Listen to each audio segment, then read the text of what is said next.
Let's go. Good morning, Raptor Freaks. Lexi Odds here. It's Tuesday, and that means Tuesday trivia. But we've got some controversy going on in Raptors world right now from the end of season interviews with the players yesterday. We had like 8 players speak, and they were fantastic interviews. I've got reactions to all of the players that spoke yesterday.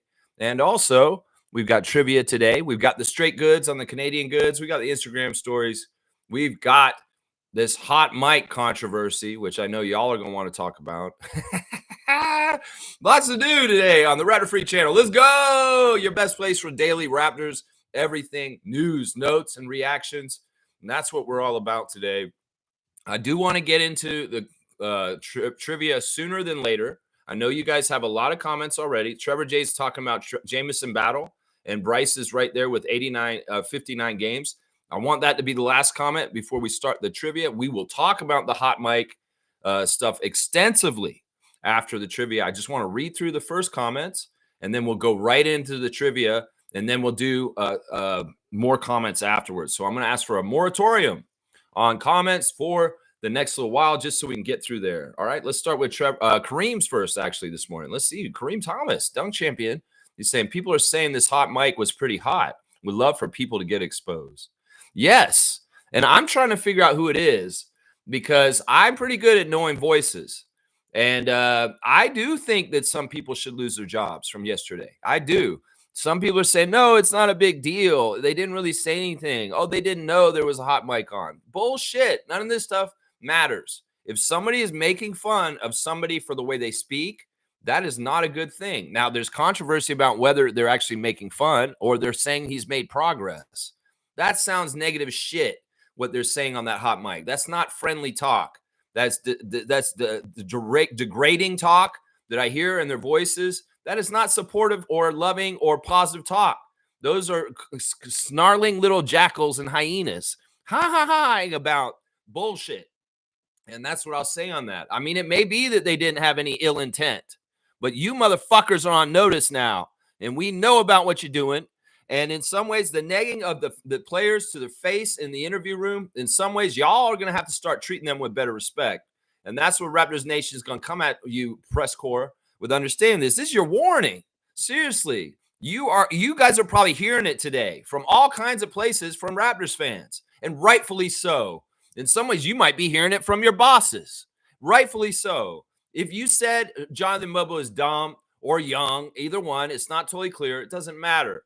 In some ways, the way y'all talk and treat the players is dehumanizing. And y'all are fucking pieces of shit for it. And honestly, y'all don't have jobs without those players. And you don't even understand that, you stupid ass, conniving little hyena motherfuckers laughing to the side on your hot mic. Yeah, the fans heard you, you dumb bitches. So who's fucking dumb? I think you're dumb for not knowing there's a hot mic on, you idiots. This is what I would say to them. But yeah, we're going to go deeper on this. We're going to talk about who it might be. We're going to talk about what was said exactly and what seems like it. And this is one of those rare times where old Raptors Freak is going to pair up an ally with Penn State basketball. Not very often the sun and the moon is lining up on the same sky. Let's just put it that way.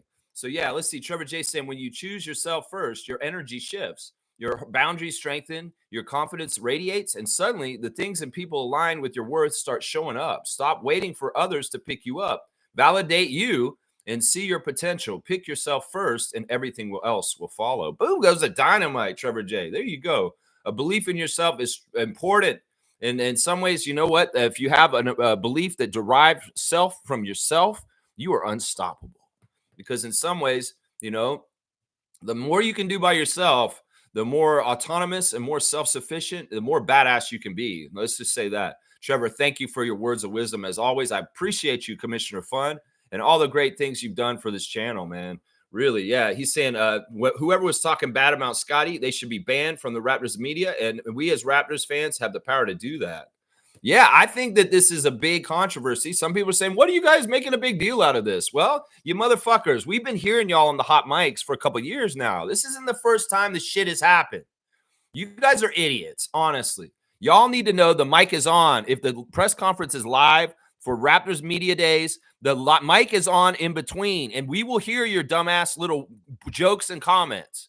You know what? You just need to be professionals. That's what you need to do. Professionals don't deride the people that they're talking to immediately after they leave the room. In some ways, people, they know your energy coming at them has always been a little bit negative and toxic. Michael Grange and you motherfuckers. So yeah, we're going to figure this out, Trevor. Yeah, we don't talk about Scotty. The thing that pissed me off the most about what they said about Scotty is that he's gotten worse and worse in his career. You guys are idiots. Y'all are covering the Raptors and you do not understand the growth chart of Scotty Barnes in the areas where he's growing this past year in leadership, defense, and playing a glue guy all around Bill Russell type. You fucking dumbasses only fixate on offensive numbers and points. You can't see the growth and leaps that Scotty Barnes is making in his game. Y'all should not be professionally covering this team as journalists because you can't fucking see the truth, you idiots. You're going to say Scotty Barnes has got worse and worse every year. You guys are not fucking watching or paying attention, or you do not know your job well enough to do it correctly. If you think that Scotty's gotten worse every year, that man has gotten better every year. It's just he doesn't got better in the ways that you fucking think with points and shooting and shit. So y'all are idiots thinking that Scotty has not gotten better. That's one thing I have a bone to pick with them about that. Whoever was saying, oh, he's gotten worse and worse. You're a fucking idiot. That may be the thing that infuriated me the most, honestly. You know, the enunciation stuff is just racist shit. It's just racist, hoity-toity little fucking white reporters making fun of how Scotty talks. You feel good about yourself? You feel good about yourself? We have a city of immigrants where people have all kinds of different enunciations and pronunciations and accents. We're supposed to be diverse and accepting of this. We aren't MAGA, are we? You fucking little troll-ass, bitch-ass, little fucking press motherfuckers. You MAGA? You a DEI? I hate that shit. I hate how Scotty talks like he's black. What the fuck is that, you motherfuckers? You fucking classist, elitist, little white supremacist piece of shit want to fucking cover hockey piece of shit? Who the fuck are you to talk about how Scotty enunciates his words? I'm saying, listen, the man is an excited young guy, and he has things he wants to say, and sometimes the words stumble out of his mouth. Sometimes he doesn't say the hard T. Sometimes he doesn't say certain things. I grew up in Florida. I can understand what he's saying. His accent isn't weird to me. His accent isn't kind of some sort of weird jumbled mess. No, I can understand what he's saying. Y'all can too. So stop being elitist little shits and acting like he needs to fucking learn how to speak properly.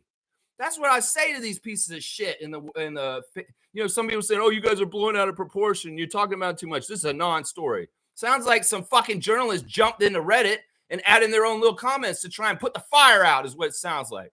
But yeah, Messiah and Bobby, you need to review that audio. You need to review that, and you need to revoke some media privileges. And you know what? Some of y'all motherfuckers need to lose your job. Seriously. I'd say about 2 people need to lose their job from the hot mic incident yesterday. Seriously. Y'all figure out who they were and fucking give them a fucking paper slip. Bye. You know, it's a privilege to cover the Raptors. These motherfuckers make a lot of money and generate a lot of business, and they generate y'all's jobs. So y'all need to fucking start showing some respect to those players a little bit better, because we don't draft and keep players that are bad character. We have good people on our team. If we were a different team and we had people that were really shitty people on our team, I would be like, yeah, the reporters treating them like shit makes sense because that guy's an asshole. But our team is a bunch of saints, a bunch of great young men, good Christian men. They're doing good things in this world. Why the fuck do you show them such disrespect, Canadian media? What the fuck is wrong with you, you pieces of shit? Seriously, what is wrong with y'all? Seriously, Bryce is here. Bryce, checking in from Kentucky. What's going on, my guy Bryce, stateside? Good morning, Lex. Y'all, no more comments. No more comments. We're going to do trivia very soon. I know I'm going off, and I know y'all want to say something about what I'm saying, but no more comments because I got to start trivia, all right? There's a moratorium on trivia, for trivia. Good morning, Lex and Raptor Freaks. One thing I want to say is be ready for your viewer count to grow. I predict we will have a bunch of new Raptor Freaks with the return of the older Raptor Freaks who checked out earlier this season. Yeah. No, I consider this is true. You know, when the Raptors don't do well, my numbers go down. That's just how it is. If they're winning and they're doing well, the old fans that couldn't watch the tanking season this last year, there's certain ways of losing, they don't like it, they come back. And then I even net some more people on top when the Raptors start get going because excitement starts building. And I'm telling you right now, you guys know, but other Raptor fans will know, the Raptor Freak channel is the place to come in the beginning of the season. If you want to be on top of everything that's happening with the Raptors coming into the season and know everything that's going on in training camp and the battles and what is likely to happen, This is your channel, Raptor Freak channel, the channel for positive fans. We ain't trying to be toxic. We ain't putting down our players. We ain't trying to trade everybody in stupid ass trade scenarios all the time. We're here to support the team as fans. We know our role, Dwayne Johnson. And our role is to be fans and love the team and root for them to win championships. It's not to be the GM. It's not to be the coach. It's not to be a little shit that talks shit about the players behind their back like a reporter did yesterday. No, this is about being a real fan for the team in a real honest way and not in a snarky, toxic way. That's what I'm saying this channel is all about. That's right. I hope they come back, Bryce. And in the pattern of the years I've been doing this channel, that is true. What you're saying, that should happen. That should happen next year when we are hopefully a playoff team again next year. Of course, a lot of the players yesterday were very measured with their answers to what do you expect for next year? A lot of them said winning, win. We expect to win. Somebody said playoffs. One person at least said we expect to be in the playoffs next year. I think that was Scotty. And but nobody said championship. And in some ways that's smart. We're not ready to get to that level yet. We're gonna have to introduce ourselves to the playoffs first with this nucleus, and it's baby steps. But it's not out of the realm of possibility that we kick so much ass and we go so crazy that we could win the championship next year. It's just not very likely. And in some ways, that part of the little snarky hot mic comments had something to do with saying the word championship yesterday. Well, I heard win. We expect to win. And I did hear playoffs a little bit yesterday. That's going to be awesome, man. I can't wait for next year. Big year loading. Let's go. They're going to come rolling in because the success the Raptors are going to have next season. Big year loading. I appreciate you, Bryce, and I hope you're right. We'll have to see. The Discord edition is going to add and enhance this channel. And I'm looking forward more and more to see how it does, really. Trevor's saying Jamison Battle out of 14 rookies took 200 plus threes. He's leading them in percentage, 40% from deep. That's great. I'm really proud of Jamison. In some ways, let's comment. Watch out with these comments. You might be messing up my trivia. Let's see. Bryce is saying out of the 59 games he played, it's quite impressive. 59 games he played. Jamison. Yeah. Kaloy's here. Morning, Lex and Raptor Freak fam. It just proves that we already know Toronto media sucks balls. I want to appreciate Kaloy, and I'm going to give him a dunk for cleaning up that audio. We have a copy of what was said on the hot mic on Discord for people to listen to. They may have scrubbed it from other places, but we have a copy of it. And Kaloy, thank you so much for doing your work and putting it together on a YouTube clip with the clown picture. It's hilarious. I love that. But yeah, I'm going to give you a dunk. You're at 24 now, Carlo JS. And yeah, for your work yesterday in the hot mic controversy. Kaloy was right in the middle of it, trying to figure it all out, man. I appreciate you. We're going to talk more about this. James is here. Jamal and Battle were steals. Do you see Shamshay getting minutes next season? I hope so. I hope that he's healthy. Then he can play a lot for the Raptors next year. James, always good to see you in the morning on the Raptor Freak channel. Mo's here. Superfan Mo. Let's go. Let's go, Superfan. Good morning, Raptor Freak crew. Thoughts on Raptors exit interviews? I thought they were very overly positive, and that's great. That's great. I mean, the vibes are immaculate and strong, and they're true. And the press are inexplicably confused. Why are the Raptors so happy? Why do they believe in what they're doing? Because it's good what they're doing, and they're being honest and true. The only thing that isn't genuine in this situation is the motherfuckers with pointing the microphones at them in that room. They're the only ones who aren't genuine. The players are being genuine. They really do love their coach. There's so many good little stories about how Darko is such a good coach from multiple players yesterday. And they all are really bought in and believe this. It's like, so what if y'all are cynics and pieces of shit, pessimistic media core? I don't understand why the Raptors are so happy.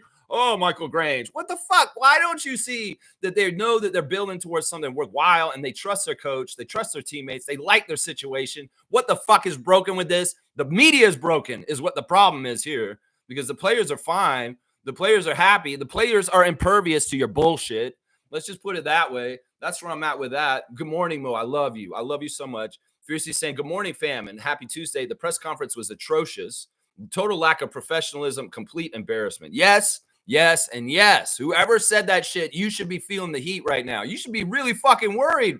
You seriously, once we figure out who you were exactly, well, in some ways, I feel bad for you with Raptors Fan Nation. Seriously, I'm pretty sure I understand who it is. I think it's one of the Raptors Republic people. I really do. Unfortunately, I think it's one of the Raptors Republic people that was the really bad one. I kind of understand the voice. It's kind of like, it talks like that. The motherfucker who was saying the worst shit. Lewinberg is really trying to get out of the way of the bullets for this one. He's saying, I was not involved in this conversation. He said that on Twitter, trying to clear his name. And you also want to say an appreciation for his field of his people, media. Yeah, they're pieces of shit, Josh Lewinberg. But yeah, you distance yourself from this because you understand this ain't good. This ain't good for whoever's going to get it. That's right. Whoever's going to get it is going to get it. James saying Scotty got better in that mid-range pull-ups. I don't think he was doing that last year. Yeah, he went over it with the press. They want him to bash somebody. They want him to say something negative. No, he's smiling. He's happy. It's fun. He loves his team very, very much. He's enjoying playing. What did he work on this year? What did you improve on this year, Scotty? It definitely wasn't your shooting. You pieces of shit. He had a hurt hand half the season, you dumbasses. Well, he improved on his defense. He improved on taking middies, like James just said. And he also improved on attacking the basket. And he named those right in a row. He said, I worked on attacking the basket. If you can see during the year, I worked on different things at different times. Yeah, I saw it, Scott. I was paying attention. But I don't know who these guys that are being paid to pay attention, what the fuck they were doing, because they weren't paying attention to understand exactly what you said is exactly what you did. I worked on being more of a bully in the post. I love how Scott said, I want to be more dominant too. He's like, I feel like I could be even more dominant. Yeah, you could. You could, Scott. And I hope you will be. I hope you will be more dominant. That's right. Let's see. What's up? Yeah. Let's see. Kaloy saying it proves the current Toronto Raptors media are a bunch of snobby fucks. Yeah, they're little shits. They're entitled little shits that sound like little spoiled rich kids that fucking make fun of the poor kid in school. So fuck you, Toronto media, right here, man. I'm showing them today. Yeah, 2-finger salute for you guys that said that shit on that thing, man. I hope it wasn't Savannah. It seemed like it was Savannah. Savannah Hamilton may have been involved in that discussion, but she's better than that. You're better than that, Savannah. Seriously, was it Lindsey Dunn? Who was it? Was it Katie Heindel? I don't know. There's a female voice involved in this shit. And there was it seems like it might be, some people are accusing Oren Weisfeld, but that doesn't sound like Oren Weisfeld exactly. I don't think it is. I'm trying to figure out who it is. It could be Lascaris. It could be Lascaris. We're going to figure out who it is, Raptors media. Yeah, we're going to figure it out. Seriously. And you are not going to like what's happening once we figure out the name of the media people that were absolutely saying the bullshit yesterday. Somebody say, oh, no, this is nothing, Lex. Why are you making a big deal out of it? Nah. Anything like this that unites Pensair with the Raptors freak, this is a big deal. This is a big deal, okay? Anything that links me with him in a way that we agree, this is a big deal. So understand, Pete Press, you're going to try to say, no, this is nothing. No, it's not a big deal, guys. Just calm down. Oh, no. This is a big deal. This is a big deal. Yeah, let's see. Tristan saying, no Raptors basketball feels so weird. Yeah, it does feel weird. There's a play-in games tonight.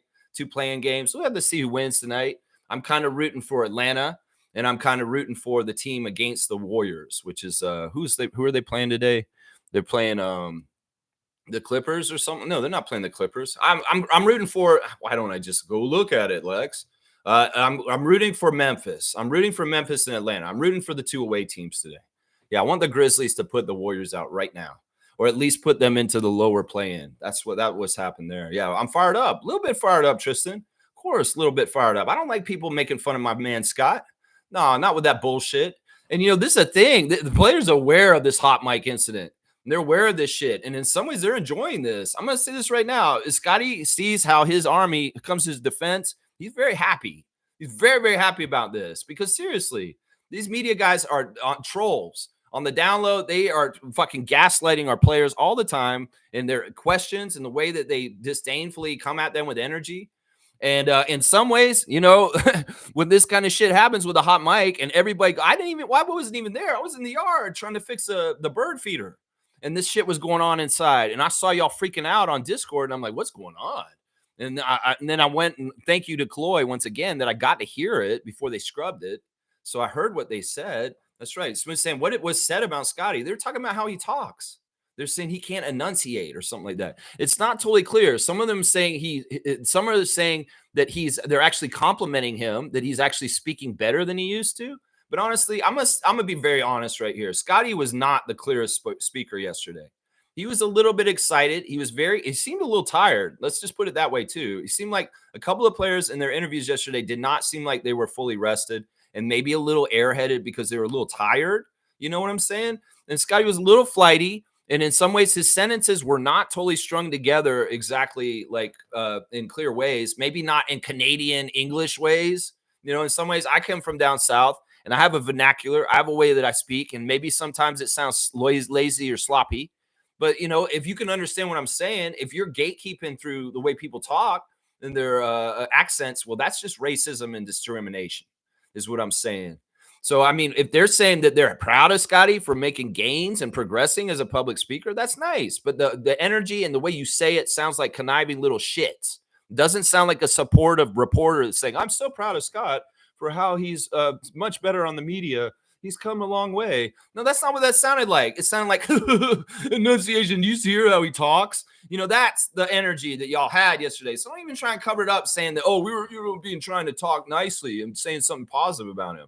No, that's not the energy you hear on that recording. You hear snarky little shits is what you hear. Not supportive media. They're like, oh, friend. No, these aren't friends. They're talking like that. These aren't friends. That's right. Fiercely saying, I distinctly heard Will Lue's voice. He's definitely in there. Yeah, he's definitely in there. I'm just not totally sure who the main person is. He kind of sounds like there's an old voice from a TV show that he kind of sounds like. He kind of sounds like Squidward a little bit, except for on a lower voice. There's some sort of voice like from SpongeBob, the main culprit. He sounds like a voice from SpongeBob. Not gonna lie, he sounds like a voice from SpongeBob. It's like DZ saying calling Mobo dumb was ridiculous. Wow.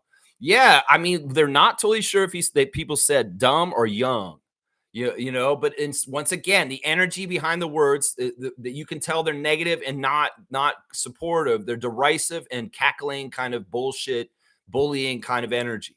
And I'm pretty sure they did say Jonathan was dumb, but they may have said Jonathan's so young, but that doesn't make any fucking sense because he came into this league not very young. He came in this league already like 23. He's older than Scott. So it's not like he came into his league young. So the logic of them trying to cover up saying, we didn't say Jonathan was dumb. We said he was young. Well, that doesn't fit. The fucking guy showed up as an older rookie. He's not a young rookie like Jacoby and Grady. So that doesn't fucking fit. Your cover story for what you said about Jonathan don't fucking fit in Raptors media. Seriously, I'm a journalistic investigator better than y'all motherfuckers because I can suss this out with Brian Windhorst's logic. Seriously, I can logically say, why would you say Jonathan Mobo's so young? That doesn't make any sense. It's not like he was any younger than anybody else. No, he was one of the older rookies this year. He was one of the older rookies this year. He wasn't one of the young rookies. He wasn't Ulrich Shamshay. Oh, he's so young. Yeah, you could say that about Shamshay, and you'd be right because he's the youngest damn player in the NBA. But saying, oh, Jonathan is just young. I don't think you said that. I think you said he's dumb. The thing is, when I heard Jonathan's first interview, I was like, dude, this guy's so smart. I didn't see anything that's dumb about Jonathan. In fact, watching Scotty on Twitch with Jonathan for a while before Jonathan even came to the team, I knew that Jonathan was one of Scotty's smart friends that helps him and teaches him stuff and guides him. In fact, Scotty, in some ways, being who he is and being at this point in his life, in his career with the NBA, partly is because of the Mobos. Partly because of Jonathan's mother and partly because of Jonathan himself, because in some ways they've helped pull him out of the trenches. They helped pull him up and get him in a place where he could be productive with no distractions and have a very good support system to allow him to cultivate as a young person into the basketball player he is today on the NBA. So it's like, nah. The thing about Jonathan Mobo, he's not dumb. He's a very smart guy. In some ways, because these birds of a feather flock together with Scotty, he's helped Scotty be even more intelligent. Because Jonathan has a good head on his shoulders, and he's helped guide him in some ways indirectly that y'all may not even realize. And in some ways, Jonathan being on the team with Scott, in some ways, is a payment back to, hey, I appreciate you for being my best friend, and I love that you're on the NBA team with me. Because, man, you supported me and you helped me since I was a little kid, and now we get to play on the Raptors together. So, you guys said Jonathan is young. That doesn't make any logical sense why you would say that. I'm pretty sure you said he was dumb. I'm pretty sure you said that. Yeah. Was this real? Yeah, this was a hot mic during the interviews yesterday. In the middle of the interviews with the players, the media takes a break between the players, and they didn't know their mic was on. So you're going to say Jonathan's dumb? Well, y'all are dumb for not knowing the mic's on. Seriously. And now you're going to get all upset about hot mics being on? Maybe you should just be professional in your job and just do the answers and questions. You can talk to your media friends after the whole thing's done, but in between them, I don't know what the fuck your energy is like that. Like, seriously, how the fuck are you going to build such a toxic environment for these players to keep stepping into? Manuel, Grady, Jacoby coming in to interview you guys, and you just shat all over their team leader in the interview room before that. I believe in energy, and the media has horrible energy. You're pieces of shit, most of y'all. Some of y'all are cool. Some of y'all are cool, but most of the people that sit in the media room and ask the questions are assholes. They're totally assholes, and this is evidence of it yesterday. That's right. Tristan saying, at Fiercey, he said something at the beginning, but didn't participate in the negative comments. That's Lewinberg. Lewinberg's trying to say he didn't say nothing. Yeah. James saying, what did Mobo do? He's a rookie. They said he was dumb. The press people said he was dumb on a hot mic yesterday. That's what it was. Yeah. Kenny's here. They should lose their badges. You know what? That probably will happen. This does happen. Seriously, there are people that are in the media for the Raptors in the last few years that have completely lost their media credentials with the team. And this probably will happen. Seriously, I could see this totally happening to like one or two individuals from the incident yesterday. And that's why, in some ways, people are trying to cover up and protect them. Well, just be smart at your job, seriously, and maybe not be a little dick behind the scenes. How about that? That could help you save your jobs. Be a nice person, maybe encouraging person, and not a little fucking piece of shit. Is what the advice I would give Raptors media members. Seriously, it's real easy. Just don't be a little dick. How about that? That's what you should do. I agree with Kenny. I'm going to give Kenny a dunk because I agree with them. Somebody should lose their media badges. If not, their job outright. Seriously, I'm not for trying to get people fired, but in some ways, this is a kind of bullshit that will warn people. As far as if you're covering our team, you better be doing this correctly and not having some sort of weird-ass underlying agenda. That's right. Monique's saying, I may not be fast for trivia, but I'm here. I think you'll do well, Mo. I love you, and I know you're going to do well. You're going to do fantastic because this is right up your alley. Monique, you're going to do fantastic. I know it. Randolph's here. Let's start with Randolph's blessings. Off-season blessings. Beloved Raptor Freak's most informative gang. People show you more about who they are when no one is watching. In the case of the media yesterday, who thought no one was listening? Yeah, that's timely. I love that. Randolph's using his words of wisdom for the incident we're talking about. And yeah, I mean, it's just a bad look. If you act like this, if you have this kind of snarky, gossipy nature behind people's backs, that's not the way to live. Seriously, gossip is a horrible, horrible thing. And this society we live in now, it just thrives on it. You know, this is a good example of like the people who are not gossipy reporters in there are probably clear and not in any trouble. But little gossipy shits in there that think they're funny and snarky, well, you're feeling the heat today. Blessings to the Phillips family and all the Raptor Freak families. That's all right. Tristan's bumping that, what Randolph said. I love it. Chloe saying, I won't be gaslighted. That comment was not a compliment. Scotty's enunciation. Yeah. No, you can hear the energy in their voice.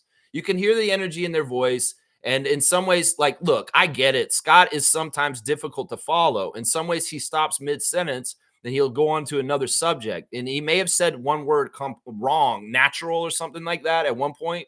You know, it doesn't matter, man. You got to understand, this kid came from poverty. This kid came from a bad side of the tracks in Florida. And, you know, in some ways, look, you can be elitist about this kind of shit, but in some ways, this has always been a tool by white supremacy to hold people down in the world, is making fun of people in the way they pronounce things. You know, this whole thing about like, you know, it's important to let people just be themselves and express themselves in their natural voice. It's just because, you know, the natural voices of certain people have been discriminated because they have an accent or they have a certain way they enunciate certain words. That's still discrimination. It doesn't have anything to do with other than discrimination is what I'm saying right here. So there you go. Yeah, there you go. All right, let's see what else y'all are saying. Infamous is here. Salute, freaks. That exit interview yesterday was embarrassing. First, the people in charge of sound should be fired. How you not cut the mic until the players talk? I actually like that they do that. And partly it is because I do want to hear what these press people are saying. And this isn't new. They should know that this happens when they do the long stream. When there's a bunch of interviews, they're not turning the mic off in between. Now, I agree with Infamous. The audio people need some help because they keep screwing things up. People sounding like they're talking from the bathroom, asking questions. I'm like, Will Lou, if you really want to ask Scotty a question, come out from the bathroom where you're taking a whiz. We can hear you down the hall. But no, that's just the audio, the way the mics are in the audio room. They're getting better. At least there's mics. There wasn't no mics on the press before. And then they're figuring it out slowly but surely. It's an ongoing quest with the media audio at the press conference for the Raptors. I mean, they have gotten better and better volume on the questions, but they still got to worry about feedback and figuring out what they're doing. They need a real sound guy. Tristan, you could help them. We need Tristan Trey down there to help them set up the sound for the Raptors press conferences. Seriously, Raptors, hire Tristan. He could come be your sound guy. Seriously, official Raptors sound guy for the whole organization. You need Tristan Trey. I'm going to say that right now. I'm advocating for him to get the job so he can fix the audio on the press conference because that's his job. Seriously, Tristan does that. Seriously, I'm not lying. Not lying. Kaloy saying someone also said they better not say championship or bust. Yeah, I mean, that's from an illusion from a couple years ago where people were saying championship or bust. You know, they're not dumb. They're not thinking this. Like I said, they knew they just baby steps, but don't get it twisted. Jamal Shed said yesterday, the sky's the limit. The sky's the limit for Jacoby Walter, and the sky's the limit for this Raptors team in winning. And that means, you know what? We could win the championship. It's not totally out of the realm of possibility. It is something that could happen. It's not very likely. So players shouldn't be saying the word championship yesterday in the press conference, and they didn't. So, yeah, these assholes saying, oh, they shouldn't say championship. And the way they doubt this team, they doubt the rebuild, the way they gaslight the fans. It's like, you all should not believe in Brandon Ingram. Y'all should not believe in what the Raptors did. Oh, they don't know what they're doing. They still want to gaslight us to think the front office is not doing a good job, but they are so wrong. And we can all see it. We can all see it as Raptors fans. The front office is killing it once again, and they've microwaved a rebuild. Like they're microwaving a rebuild. In some ways, they're doing it right. And I figured it out yesterday. In some ways, the way they're doing this fast is the very strenuous, a lot of offseason work of meeting the guys together, meeting in Europe, meeting in Miami. You know, that's the way we get a fast track on a rebuild. Is we may not be taking so many NBA years to do it, but we're taking that off season and we're maximizing it to get reps and chemistry and connection and things built on the down low in the off season on our own time. And that's smart. We did a lot of that last summer, and we're going to do it again this year. Trust me, they're going to be around each other a lot this summer because they enjoy it. I mean, Scotty just been around these guys for the whole 82-game season. And he said, in some ways, I'm going to miss being around the guys every day. Dude, you should be sick of them. You should be sick of them. You've been around them all. No, I love my guys. I want to be around them more. I don't want to say goodbye and go off to my own life and be with my partner and my baby right now. I want to continue to be on the road with the players in the NBA and playing NBA games because I love the camaraderie. I love my team. Dude, most people would be like, I'm sick of these guys. I need to go to the beach for 2 weeks. This dude wants to still be on the team bus with the guys going to the game. I mean, seriously, it's like things are good in the Raptors land. If they were like that, I'm telling you right there. Monique saying Canada basketball thoughts in the coaching search so far, Lex.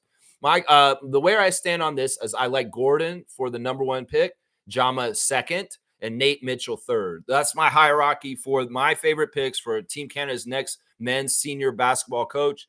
Is I'd like Gordon, from the former Team Germany coach, first. I have my reasons for picking him over Jama and Nathaniel Mitchell. And the reason why is Jama's on the Raptors staff, and he may be the next Raptors coach. God forbid Darko gets in trouble and we have to hire a new guy, but Jama will be the next Raptors coach. I'm going to tell you that right now. That's what I think should happen, is that he should be the next guy who gets a chance to coach the Raptors if Darko doesn't work out. But we don't want that. We want Darko to be like Popovich and be here for like 20, 30 years. So in some ways, Jama's the backup just in case things go south for our coach.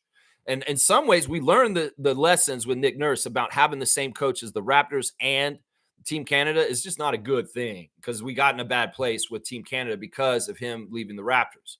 So I like to keep them separated. And I feel like Gordon, from his experience and his success with Team Germany, is the right choice as a Canadian. And he's also very fresh in FIBA basketball and understands what's going on right now. And the potential of him working with SGA and those guys is really, really good. Now, Nathaniel Mitchell, he's in the pipeline. He was the coach of the younger team for a while, but he's still a Nick Nurse guy, and he's from the prior regime. I know you have a personal connection with Nathaniel Mitchell, and I put him on this list partly because of that. And I know that he's familiar with the program, and he could do a good job, but I want to get the best. And I'm not saying that Nathaniel couldn't do a fantastic job and be tops, but Gordon has done the best out of the candidates we have as a head coach in FIBA basketball and at the Olympics and at FIBA World Cup. And that's why I want the guy from BC, the former coach of Team Germany that got into it with Dennis a couple years ago. That's where I'm at. Fiercey's got the cut the comments for trivia. That's right. We got to get this trivia going, guys. So please, no more comments right now. Cool Cat saying, good morning, Raptor Free crew. I knew today's session would be a hot topic. Raptors community is in a challenging era. I don't know if it's a challenging era. I think that the Raptors media is in a challenging place right now. I don't think we're in a challenging place, the Raptors community. No, I think the media is in a challenging place because they know they're on notice now. Y'all are on notice. That's what's happened in the last 24 days. That's right. Raptors media are exiled. Yeah, I don't know if they're exiled. Some of them are good. It really is like Office Space. Fuck you, fuck you, fuck you. You're cool. You're cool. Fuck you, fuck you, fuck you. It's kind of like that. So media, just you want to be one of those guys. You're cool. You want to be one of those guys. You want to be one of those guys. Cool Cat saying, I was listening to Hello and Welcome, and Will Lou and Alex said it wasn't them in those hot mics. See, everybody's not touching it. They want to get away from it real quick. This is kind of fun, actually. You know, I'll talk about what the players said, but this hot mic controversy is fun too. Yeah, I love some of the things the players said, but I'm gonna react afterwards because I gotta get this trivia down, guys. I really do. But yeah, they're all denying it. Jay Lou's denying it. Oren Weisfeld said he wasn't even in the press conference room yesterday. I tend to believe him because I don't think I heard his voice. I don't think it's Oren Weisfeld. There's a couple of voices around there. Will Lou is on that audio. He's lying. He's on that audio, but I don't know if he said anything that bad in some ways in there. In some ways, he was the part of the cackling and kind of, but he wasn't one of the primary people that said something really bad, I think. Randolph saying, Lex, you and the pen has always called out the Canadian media for this very same thing. You were right all along. That's the difference between the U.S. media and ours. Our media must stand with our team. Well, we're not actually different than the U.S. media. The Philadelphia crew is just as bad to the Sixers team. Like the press for other places is awful too. I mean, New York and Philadelphia have really bad press corps that are very, very toxic, and they act in the same kind of way. So I can't say that we're worse than anybody else. There actually are really bad press corps all over the NBA. And this is really not a Canada or US thing. This is just a symptom of I guess, journalism and the way journalists think in their minds about how they develop their stories and their point of view and what they want to write about.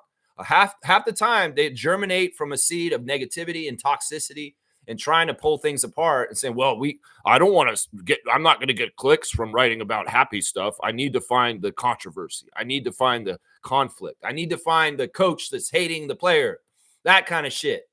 And that's the same for all teams. Seriously, honestly, we're not any different. It's just in some ways it's different layers of it because this is a hockey country and a lot of the media love hockey so much and they will kiss the ass of hockey. But in basketball, it's a disdainful kind of energy. It's a disdainful kind of energy towards it. Fiercely saying, hi, Cool Cat. Will Lou is lying. Of all the voices, he has a distinct one. I heard him. Freaking liar. He's in there. He's on the audio. That's for sure. But maybe he's trying to say he didn't say any of the really bad stuff on there. And he might be right.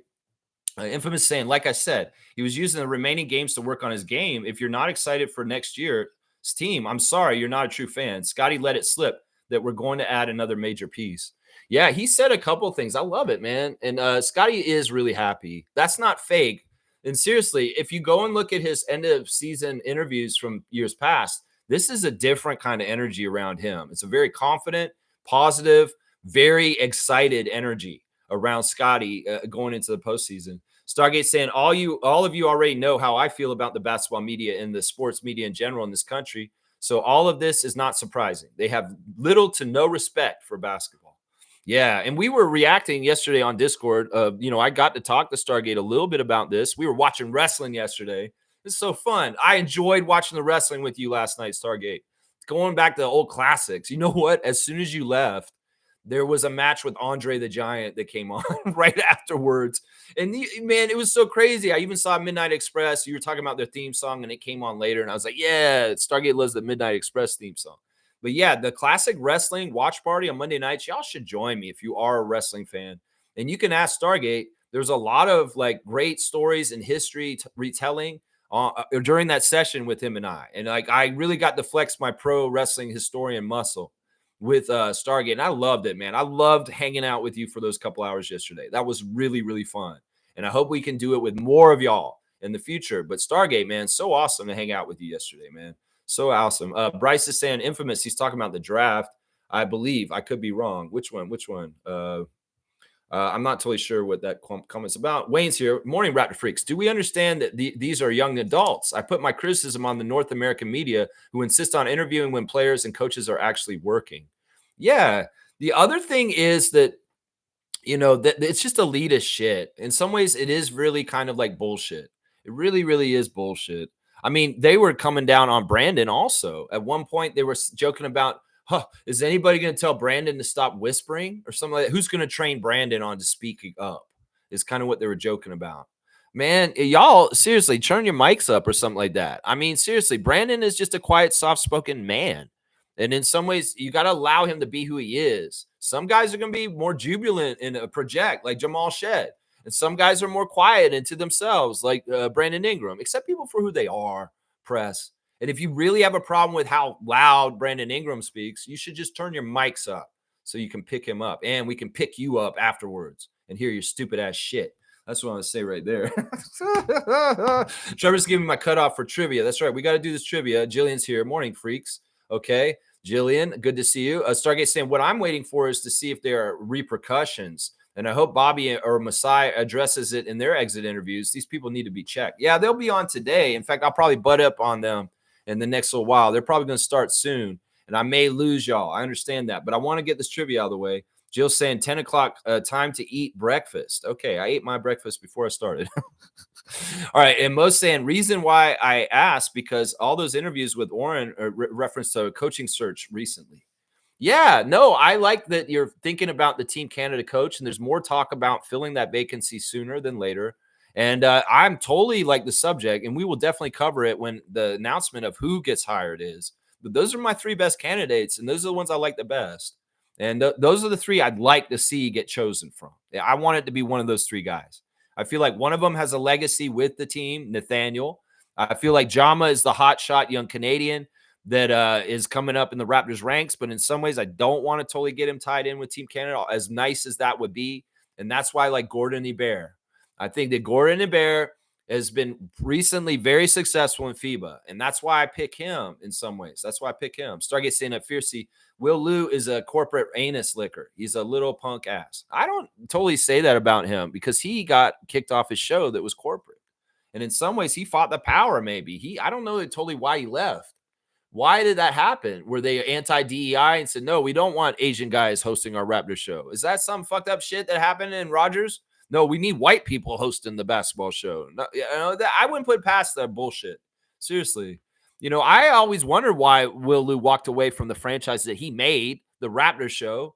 I mean, you made that show, Will Lou. You made it, not Blake Murphy. I love Blake Murphy, and I think he does a great job. But in some ways, you walking away from that show, to me, looked like he was anti-corporate, honestly, Stargate. Because he walked away from Rogers, and now he's doing an independent podcast, Hello and Welcome. And that's totally different there. Yeah. Most saying they also asked RJ about the draft. Yeah, I want to cover this afterwards, Mo. I got to do the trivia. I will definitely go in depth on what RJ said. I have some very important things to say about what RJ said yesterday. Yeah, Stargate saying, yeah, I really enjoyed the wrestling talk as well, dude. Awesome. Well, definitely want to make it kind of a weekly thing on Mondays. So if you maybe an event that kind of starts around the afternoon, evening, and I'll just watch wrestling on there with other people if they want to come in and watch it with me. For like 4 or 5 hours on Monday evenings, something like that. I ended up watching the wrestling till midnight that night. And I watched AWA, Portland Wrestling. The Portland Wrestling was awesome. It had, it was crazy because it was like 1990s Portland Wrestling. And they had Roddy Piper, Terry from WWE Raw, who was paired up with Kane and X-Pac. And Scott Levy was on it as Scotty the Body. And I saw a whole segment where Raven had an arm wrestling match with Roddy Piper. Roddy Piper came out all of a sudden, just out of the blue, because he was an old Portland wrestler, and he challenged Scotty the Body, Scott Levy, Raven, to an arm wrestling match. And I was like, I've never heard of this happening before, where Raven arm wrestled Roddy Piper. It was crazy. So there's all kinds of crazy stuff that was happening on, like, as I watched later too, man. Jill saying I filed complaints with reference to Will Lou for the network, so maybe others did too. Yeah, I don't know. I don't know if he actually works for Sportsnet anymore. So you may be barking up the wrong tree, Jillian. I don't actually think he works for Rogers anymore. I think that he's on his own. Stargate saying, okay, maybe Will Lewis changed. Good on him if he did. Yeah, him and Alex Wong left. They're not corporate anymore. They left and they took off on it. Honestly, that's actually the truth. Because maybe they were telling them to do something they didn't like, and they're like, "Nah, we don't want to do this." I think they're very anti-corporate. Honestly, I won't give them credit on that. All right, here we go. This is the Raptor Freak trivia for today. All questions are worth 50. There's going to be multiple answers for some of the questions, and full name answers are preferred. I don't want to see half-ass answers. This is not Raptor Freak 905 trivia, so this should go a lot smoother and easier than the 905 trivia we did last week, which was a disaster. Nobody watches 905, obviously, from what happened there. Yeah. Let's see. Jill's saying that's why you got dumped by the network. I don't know, Jill. In some ways, you're not respecting that I'm trying to start the trivia, and you're continuing with the subject. I said no comments. They gave me cutoffs and stuff like that. All right, let's go. First question for Raptor Freak trivia today. Please write the full name answer. First person to write in the full name answer will get the 50 points for this question. So the first question is, which Toronto Raptor played the most games this year for the Raptors? Which Toronto Raptor played the most games this year for the Toronto Raptors?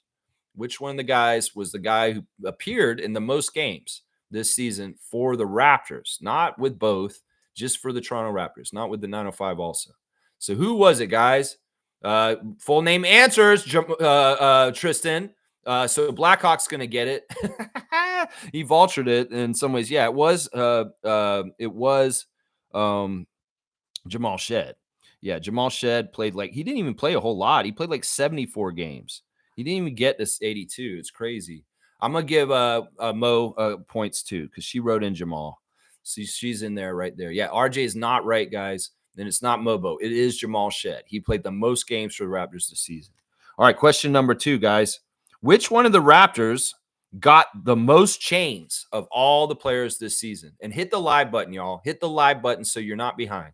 Which one of the Raptors got the most chains this season? Sorry, Tristan. That's the first rule.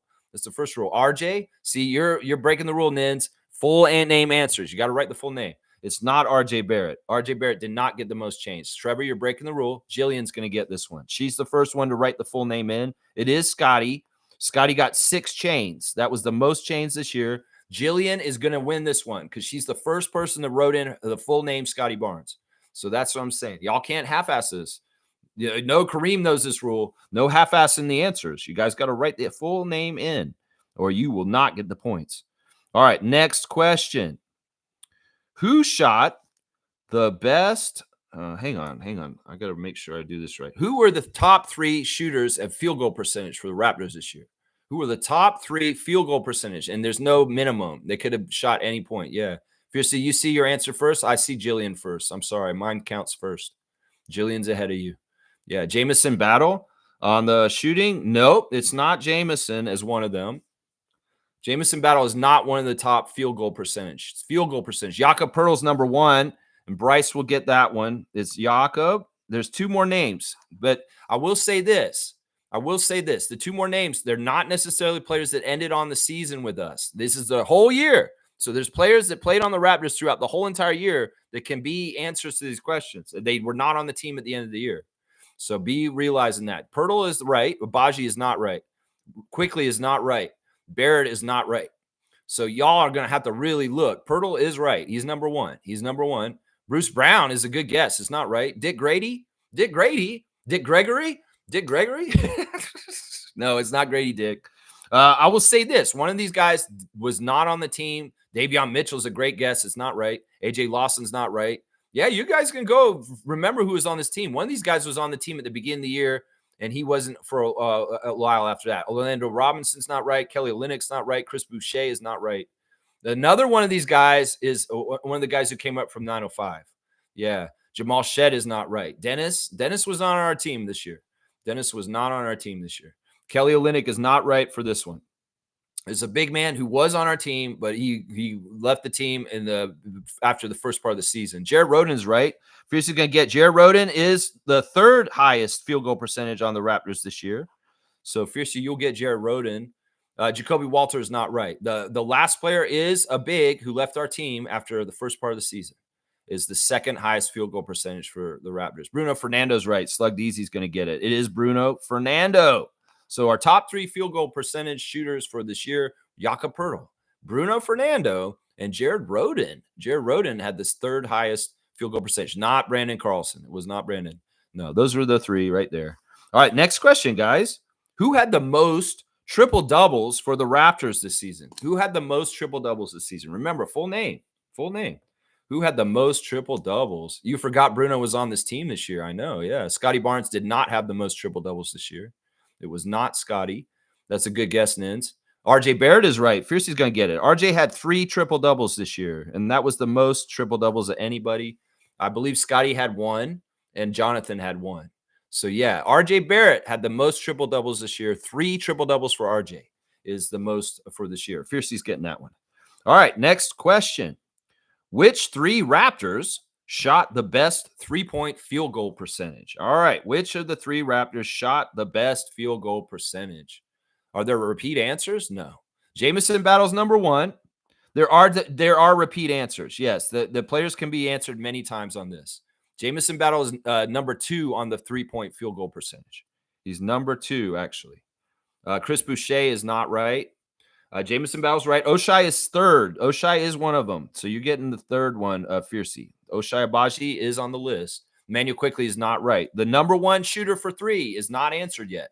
The best 3-point field goal percentage for the team this year is not answered yet. It's not RJ, guys. RJ Barrett is not the right answer. Jakob, because he hit that 1. Yeah, that's funny, but it is not Jakob. It is not Jakob. It should be, but it isn't. It is not Jakob. Although, wait, was it Jakob? Hang on. I might need to check that I might have wrote in the wrong name on this real quick. I'm just going to do a real quick check because honestly, I might have this wrong, honestly. I think that it might be Jakob because Jakob did have a. No, it's not Yak. Yak actually, he had a couple of heaves. You would think it's Jakob Pertl, but it isn't. Jakob actually shot 33%, so he was 1 of 3 from 3 this year. It was not him. It was not Jakob. I thought it was. Okay, yeah, here we go. Slug Deezy's got it. It's Kelly Olynyk. Kelly Olynyk shot the best 3s this year. So Slug Deezy's going to get that one. It was Kelly. Kelly had the highest 3-point field goal percentage for the Raptors. And then Jamison and then Oshai Abaji. Yeah. Yeah. I think that Jakob hit that 1-3, but then he took 2 other like heaves at other times that were counted as 3s. And they weren't really like 3-point shots. Okay, next question. This one's pretty easy. Which Toronto Raptor got the crown this season? Which Toronto Raptor got the crown? The crown. Yeah. King's crown. Sneaky D's. Which Toronto Raptor got the crown, y'all? Full name answer. Garrett Temple's right. Fiercey's fast. Fiercey, that's why Fiercey does so well in trivia. She's very fast, and she's on it. She's going, Victor gets the spoils. That's right. Garrett Temple got the crown this season. He's the only one who got the crown. All right, next question. Which 3 Toronto Raptors shot the best free throw percentage? And this is for the whole entire year, and it doesn't matter how many they shot. They could have shot very few. And nobody needs to go look up stats on stats sheet in some ways. Just get guesses off the top of your head. Which 3 Raptors had the best free throw shooting this year? Free throw percentage. Not RJ. Oh, no, not RJ. Jamison is wrong. Emmanuel Quickly is wrong. Jakob Pertl is wrong. Grady Dick is wrong. One of these players, well, actually, 2 of them did not finish on the team this year. 2 of the players did not finish on the team. Garrett Temple's right. Garrett Temple is one of them. Slug DZ will get it. He's the 2nd highest free throw percentage on the team. Garrett Temple. None of the names you wrote, Stargate, are right. None of them. None of them. IQ's not right. Jacoby's not right. Bruce Brown is right. Smooth, you can get Bruce Brown. Actually, it's true. Bruce Brown was the 3rd best free throw shooter on our team this year. Orlando Robinson's not right. You still haven't got the number 1 player. And the number 1 player shot 100% at 3 while he was on the team early in the season. But he wasn't on the team for very long. So that should give it away right there. The number 1 player shot 100% at the free throw line before he was cut by the Raptors at the beginning of the year. So that should give it away right there. Bruno Fernando's not right. Nope. Kelly Olynyk's not right. DJ Carton's right. Slug got it. It is DJ Carton. He is the number 1 free throw shooter for the Raptors this year. He shot 100% at the line before he got cut. So DJ Carton, Garrett Temple, and Bruce Brown were the top 3 percentage-wise. Brandon Carlson's not going to be an answer on here, I don't think. Did I have him as one of the answers? I don't think so. I don't think so. All right, let's go. Next question, number 8. Which Raptors got the most dunks this year? What were the top 3 Raptors for dunks? Who dunked it the most out of who are the top 3 Raptors with the most dunks this year? That's what I want to know on this question. Who got the most dunks? Grady Dick did not. Nope. He was hurt too much. RJ Barrett is not one of the 3. Nope. It wasn't RJ. He did get some dunks, though, but it wasn't RJ. Who were the top 3 dunkers? Jonathan Mobo's number 1. I guess Slug is just on top of it. Don't be getting on the cheat sheet, though. Abaji, yeah, you spelled that crazy, Nins, but I'll give it to you. Abaji's number 3. Abaji's number 3. Orlando Robinson's not right. Scotty Barnes is right, though. Stargate will get Scotty. So the top 3 dunkers were Jonathan Mobo, had the most dunks for the Raptors this year. Scotty Barnes, 2nd. And Oshai Abaji, 3rd. Those were the top 3. Yeah, you did crazy business on his name. Oshai Abaji. That's all right. You just put an O instead of an A. Yeah, Slug DZ's hacking. I don't know. Slug DZ is a top-notch trivia player. I mean, he's doing a really good job on Classic Card. And I don't deny his, like, he doesn't know what question I'm going to do next. So in some ways, him finding the information, even if he's doing it, I'm hoping he's not. But he's just thinking, man. He probably is like, yeah, this is Jonathan. Jonathan dunked it a lot. I think they even said it on the broadcast that Jonathan had the most dunks this year at some point. I think Matt Devlin actually said Jonathan has the most dunks this year. I think he said that. I think he does. I believe it's like DZ's just a real top-notch fan. He knows his stuff. That's right. You're just waking up. You're still tired. It's all good. It's all good. I mean, that's the way it goes. The Raptor Freak, it's real early. You got to be on your game early. All right, next question. Which Toronto Raptor got the community chain? Which Toronto Raptor got the community chain? Yeah, which one got the chain? Yeah, that's how it's spelled. We know how it's spelled, Jill. Yeah, he's not cheating. He's just hacking somehow. No, I think Slug DZ's just smart. Listen, Fiercey's very fast. She types very fast. Amit Gaming was on a whole other level, guys. I'm just saying, Chris Boucher is wrong. Jacoby Walter is right. Yeah, Fiercey knows. She doesn't shoot a miss. That's the thing. She's writing it in. She knows the answer is Jacoby Walter got the community chain, and she wrote it in first. So she's not shooting a miss. Yeah, it's Jacoby Walter. Got the chain for being the spokesperson for the MLSE Launchpad. And that's why he got this. Yeah. Tristan's like, I saw this yesterday. God damn it. Don't do that, man. That's funny. You guys are funny. Dennis Schroeder? Nah, Nins. You got to wake up, my guy. Slug he's on it. He paid attention this year. It's obvious. All right, guys. This is an interesting question, and this is like deep analytics. Like, I've got some categories that y'all are going to be excited to answer. Who shot the best corner 3-point percentage? Who shot the best percentage from the corner for 3? Who was our best corner 3-point percentage this year? And it doesn't matter how many they shot. Let's just say that. Oshai Abaji? No, he's not one of the top 3 corner 3 guys. I know it seems like he should be because of the way he played this year, but he isn't one of the 3 on this list. It's not RJ Barrett either. It's not RJ Barrett. It's not Oshai. Oshai is not one of the top 3 corner 3 shooters. Grady Dick is not one of the top 3 corner shooters either. Jacoby Walter? No, he's not one of the 3. Lawson is not either. Jamison Battle is not either. This is by percentage. Who had the best 3-point percentage in the corner? Yeah, Jakob Pertl's right. Tristan's getting that. He was 100%. That's a trick question. Jakob was number 1 on this one. He's the number 1 corner shooter because of the 1-3 he hit. 100% from the corner. So you're getting Pertl. Quickly's not right. Lawson's not right. Bruce Brown is not right. Kelly Olynyk is, though. So Fiercey's going to get Kelly Olynyk. He was 2nd. He shot the 2nd best percentage from the corner. So Fiercey's on it. Fiercey's just good at trivia. I mean, I'm telling you, Fiercey's always been good at the traditional trivia. Yeah. Chris Boucher, no. Tristan's just happy he got one. He got Jakob's 3. You feel good? You got the Jakob 3-point question. There you go. I love it. The last guy is a guy who came up from the 905 once again. So that should give it away right there. That's short code for, yeah, you know who to say right here. The last guy who had the 3rd best percentage from corner 3s this year is a guy who came up from 905.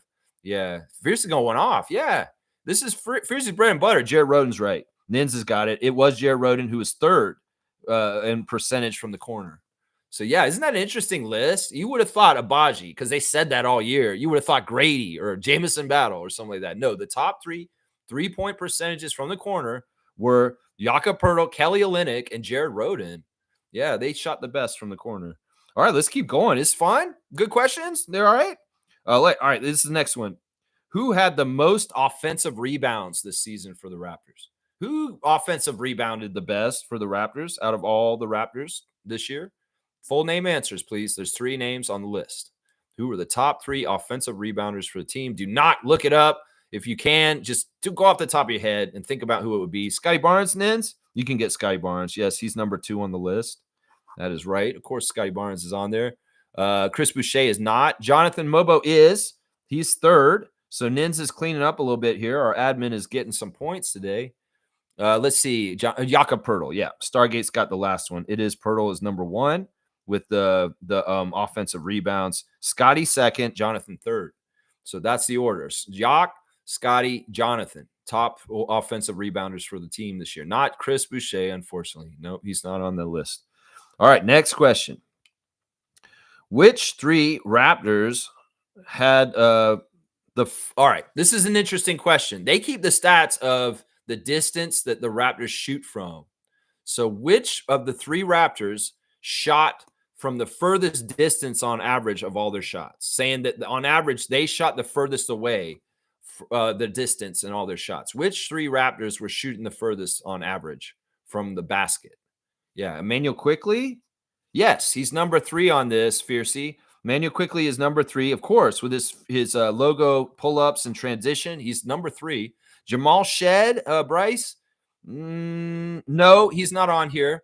Jamison Battle is, though. Smooth's going to get Jamison. Good job, Reggie. Good to see a diversity in the names this morning. Jamison Battle's number 2. We still got to get number 1. RJ Barrett is not right, Jill. Grady Dick is not right. Scotty Barnes is not right. Yeah. Who shot the furthest out on average? Basically, all their shots that they took were the furthest distance when they're averaged together, is basically what the question is. Yeah. There's 3 of them. And the first 2, the second one and the third one are Jamison Battle and Emmanuel Quickley. There's a guy who shot even further out for average for most of his shots. That means he probably didn't shoot a whole lot near the basket, right? That's what it usually means. Randolph thinks it's Emmanuel Quickley and Lawson. No, it's not AJ Lawson. It's not Grady Dick. It's not Scotty Barnes. It's not Jacoby Walter. It's not Chris Boucher. It's not Jamal Shed. It's not Grady Dick. It's not AJ Lawson. No, it's a guy who was on the team at the end of the year. And you probably wouldn't think of this guy because he hasn't been named yet in this thing yet. Jared Rhoden's not right. Oshai Abaji, nope. Kelly Olynyk, nope. The guy who had the furthest average shots for the Raptors this year is a guy who was just around at the end of the year. And that should give it away right there. Yeah, Colin Castleton, that's not right. Bruce Brown, that's not right. No, you guys are getting close. Colin Castleton's the best guess so far. Cole Schweider's right. Slugdeezy remembers that we had Cole Schweider on our team. And he actually had the furthest average distance shots out of all the Raptors this year. Yeah, there you go. Cole Schweider. And Tristan's right behind. You're right behind him, Tristan. He wrote it right before you did on my screen. Orlando Robinson's not right. So Cole Schweider was the answer. It's Cole Schweider, Jamison Battle, and Emmanuel Quickley were the furthest away average shots. So let's do the reverse. Which 3 players shot the closest average shots for the season? Who was shooting the very closest shots for the year? The top 3, yeah. Dude saying YouTube keeps reordering the comments, so I keep thinking I won. I'm so sick. I'm sorry, man. I am sorry. I'll take screenshots if y'all don't believe me. Pertl is number 2 on that next question, Fiercey. Pertl is number 2. So good job. Fiercey has been cleaning up, y'all. Pertl. Shamshay is right, Bryce. Shamshay is number 3 on the closest shots list. So, yeah, good job. You got the Shamshay answer, Bryce Lawson. There you go. Jakob Pertl is right, Jill, but Fiercey beat you there. Adriana's here. She's saying Scotty Barnes. No, Scotty shot outside a bit, so his average shot was a little bit. There you go. Smooth nose. It's Bruno Fernando. Bruno Fernando had the closest shots of anybody on the team this season. And Smooth Brown Man's going to get that one. It's Bruno. So the top 3 were Bruno, Jakob, and Ulrich were the closest shooters of the team this year. Very, very cool. All right, we got 4 more questions. This is the next question is a little bit difficult. Which 2 Raptors got the chain 3 times this season? 2 of the Raptors got the chain 3 times this year. Which 2 Raptors got the chain 3 times? Yeah. Which 2 Raptors? Thank you, Mo, for this information yesterday. Put it in the chat. I really appreciate you for it. RJ Barrett is not one of the players that got it 3 times. He got it more. He got it more than that. I think he got it 4. Scotty got it 6 times, guys. So Scotty was already the answer. He got the chain the most this season. RJ Barrett is not right. I think he got it 5. Jonathan Mobo's right. Mobo got it 3 times. He got it twice near the end and once near the beginning. And Emmanuel Quickly is the other answer here. Stargate got it. It's Emmanuel Quickly is the other guy who got the chain 3 times. So 3-time chain winners were Jonathan Mobo and Emmanuel Quickly. Yeah, exactly 3. Not over 3, exactly 3. That's right. That was the sorry, I didn't say that exactly, Bryce. I should have said exactly. You're exactly right. All right, let's keep going. Which 3 Raptors had the most fouls? Who committed the most fouls for the Raptors this year? Who went and got fouled people too much? The 3 most fouling players on the Raptors this year. Who was getting the fouls out there? I'm gonna see who the names are so I can say it. Scotty Barnes, Jakob Pertl's right. So Pertl's number 1. Stargate, you'll get Jakob. Jakob is right. Let's see. Jonathan Mobo is not right. Jamal Shed is right, though. He's number 2. Bryce, you got the number 2 list. Jamal Shed got 2nd most fouls on the team this year. Jamison Battle, no. Davion Mitchell, an interesting guess. That's not exactly right. Orlando Robinson's not right. Bruce Brown's not right. Champagny, Shamshay, you mean? No, not Shamshay. And not Orlando Robinson, not Bruce Brown. The last person, it's not Mobo. It's not Mobo. We got Pirtle and Shed. And then the third person is somebody y'all have answered a lot, but you haven't answered here yet. So we'll get it in a second. Pirtle's not number 1. He's number 1, but he's already guessed by Stargate. Who would it be? RJ Barrett's right. Fiercely got it. RJ was the 3rd most fouls on the team. Scotty's not in the top 3 for fouls, guys. The top 3 foulers were Jakob, Jamal, and RJ. RJ, yeah, they were the top 3. Yeah, Mabel Quickly. Okay, 2 more questions. All right, this is an interesting question, y'all. Which 3 Raptors got blocked the most this year? Which 3 Raptors got their shot blocked the most? It's kind of a crazy question. Which 3 Raptors got their shot blocked the most this season? Let's see who gets. Jamal Shed is wrong. It is not Jamal. Orlando Robinson is wrong. These guys did get blocked some, but they weren't the guys who got the most blocked. Jacoby's right. Jacoby was number 3 on this, Fiercey. He got his shot blocked the 3rd most. 3rd most is Jacoby. Davion Mitchell is not right, Stargate. Grady Dick is not right. Scotty Barnes is right. Jill, you get Scotty Barnes. Scotty got his shot blocked the 2nd most. So the number 1 name on this list is still out there. Jakob's not right. Jacoby is right, but he's already been guessed. Orlando Robinson is not right. The number 1 person who got his shot blocked the most on the team this year. I wonder who you guys will get it. Emmanuel Quickly's not right. It's a good guess. Yeah, Jill, you got a couple of answers today. You're doing all right. RJ Barrett's right. Randolph's on the board. RJ Barrett was the player who got his shot blocked the most of all the Raptors this year. RJ number 1, Scotty number 2, and Jacoby number 3. As far as shot blocking. Look at that. Randolph got on the scoreboard today, too. I love it. I love it. All right, last question of the day, you guys. And I really appreciate y'all playing Raptor Freak Trivia with me on the season-ending stats. That's right. Okay, this is the category. Which 3 Raptors drew the most charges this year? Which 3 Raptors did the K-Lo the most this year? Which 3 Raptors did the K-Lo the most? I'm not counting. It's after Slug DZ's comment there. So every answer after that is Davion Mitchell is number 1. Nins knows that Davion was number 1 for that, and he is. Yes. Very, very, very much saying it with an emphatic yes, that is who. Jacoby Walter is not on this list. Davion is number 1, Stargate. You're just behind. Grady Dick is number 3. And Bryce Lawson has got Grady Dick just ahead of Stargate. So, Bryce, you're going to get Grady. He's number 3. And let's see. RJ is not one of the 3. K-Lo, no. K-Lo's not on the team anymore. Kyle Lowry, what are you trying to do, Jillian? Come on, time machine. What's going on? Jamal Shed's right. Nins has got it. The 2nd most drawn charges was by Shed.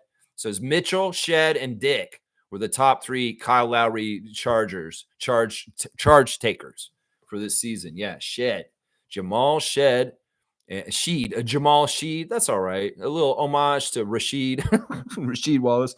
Well, there you go, y'all. Y'all did it. This is what my sheet looks like. It's a little crazy. It's like chicken scratch. You can't even see it with the light. Can't even see it. But yeah, there you go. There's the trivia. I'll add it up afterwards, and we will have the updated trivia points. Lots of people scoring today. I love to see that, man. I love to see that. Yeah, charges. Who took the most charges was the question. Yeah. All right. Good job getting the trivia, y'all. All right. Let me see. Let's do a little ad, y'all. Y'all, I'm giving y'all the straight goods on Canadian goods because I am really mad at the USA for putting tariffs on us. Donald Trump, you're an idiot. You mess around, you find out. Well, I want to help y'all buy more Canadian products. And today's Canadian product is the Little Potato Company. The Little Potato Company is a company out of Alberta that is Canadian, and they sell little potatoes. And you can microwave this little package, and with a little package of like seasoning and stuff like that, and you got a little potato company meal to eat real quick. This is a neat little company.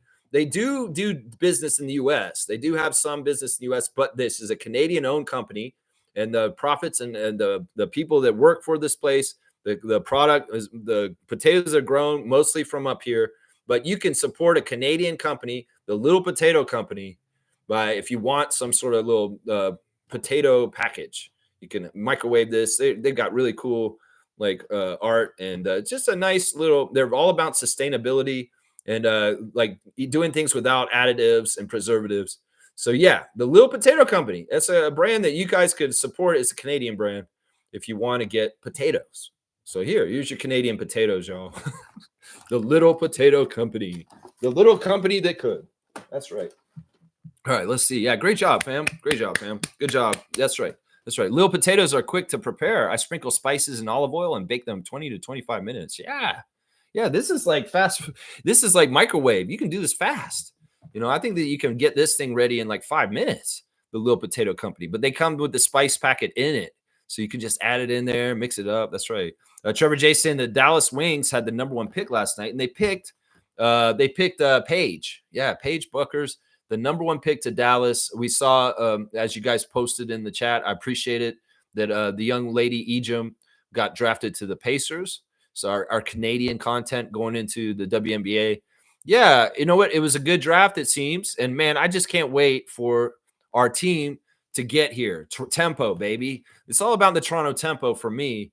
And man, next year is going to be so fun. Next year we'll be in the draft and we'll make our first ever draft picks as a franchise here in Toronto with Teresa Resch and the Toronto Tempo. Y'all, I have opened up the fantasy league for WNBA. I've reactivated our league.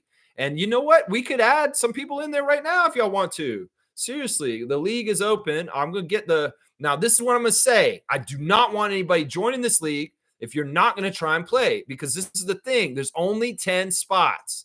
There's only 10 spots. You better want to play. And there's priority to the teams that played last year that want to return to this year that are in good standing. And in some ways, those are the teams that we want to get in this league. So I will, I've made the league back up. And in some ways, if you were in the league last year, you may get a reactivation for your team next year. Of course, Meredith MK, the champion of our WNBA league last year, should be re-entering is to try and get a three-peat, honestly, because MK's won the first 2 seasons that we've done the WNBA fantasy. But there's only 10 spots. We're only allowed to have a 10-person league. So I really want people that are really into doing it, that want to play. And if you played last year, you have a good foot in the door to play next year, this year, coming up right now. So yeah, that's what's up. The WNBA fantasy league has been reactivated, and look for an invite. I'll talk about it more in the next little while. But I'm not going to put a link up right away. I do want to try and get old managers from last year in as much as possible first, and then we'll see how many opening spots for a new manager to come in and take will be there. Okay, yeah. Most saying amazing trivia. You enjoy my questions? It was kind of like illuminating. We got to see who got the most charges. We got to see who fouled the most. We got to see who shot the furthest away.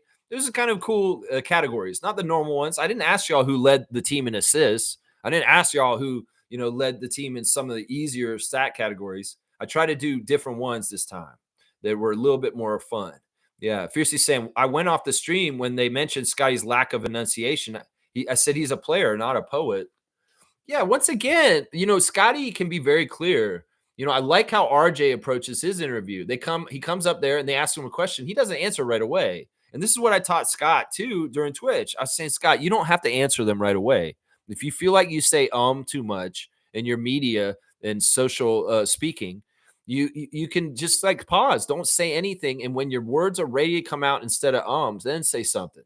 RJ did that very well last night when he started his interview yesterday. That he paused and waited. He thought about the question and he answered in a very thoughtful way. Sometimes Scotty just wants to rush into the questions and answer them. He said, and in some ways he doesn't want to feel like the people that are interviewing him are his enemies. He feels like they're his friends and they should be talking to him and like not coming at him with such a frenemy energy, because that's what the media is. They come at them like frenemy energy. They act like they're friends or like, oh, all this stuff, but then they stab in the back with their words and their interviews and their articles and the way they fucking cover it. So it's like, I hate that kind of shit. I hate that kind of stuff. Most saying the RJ interview. All right, this was the most emotional part of the media day yesterday to me, was RJ getting asked about playing in front of Toronto and playing for the Raptors all the season.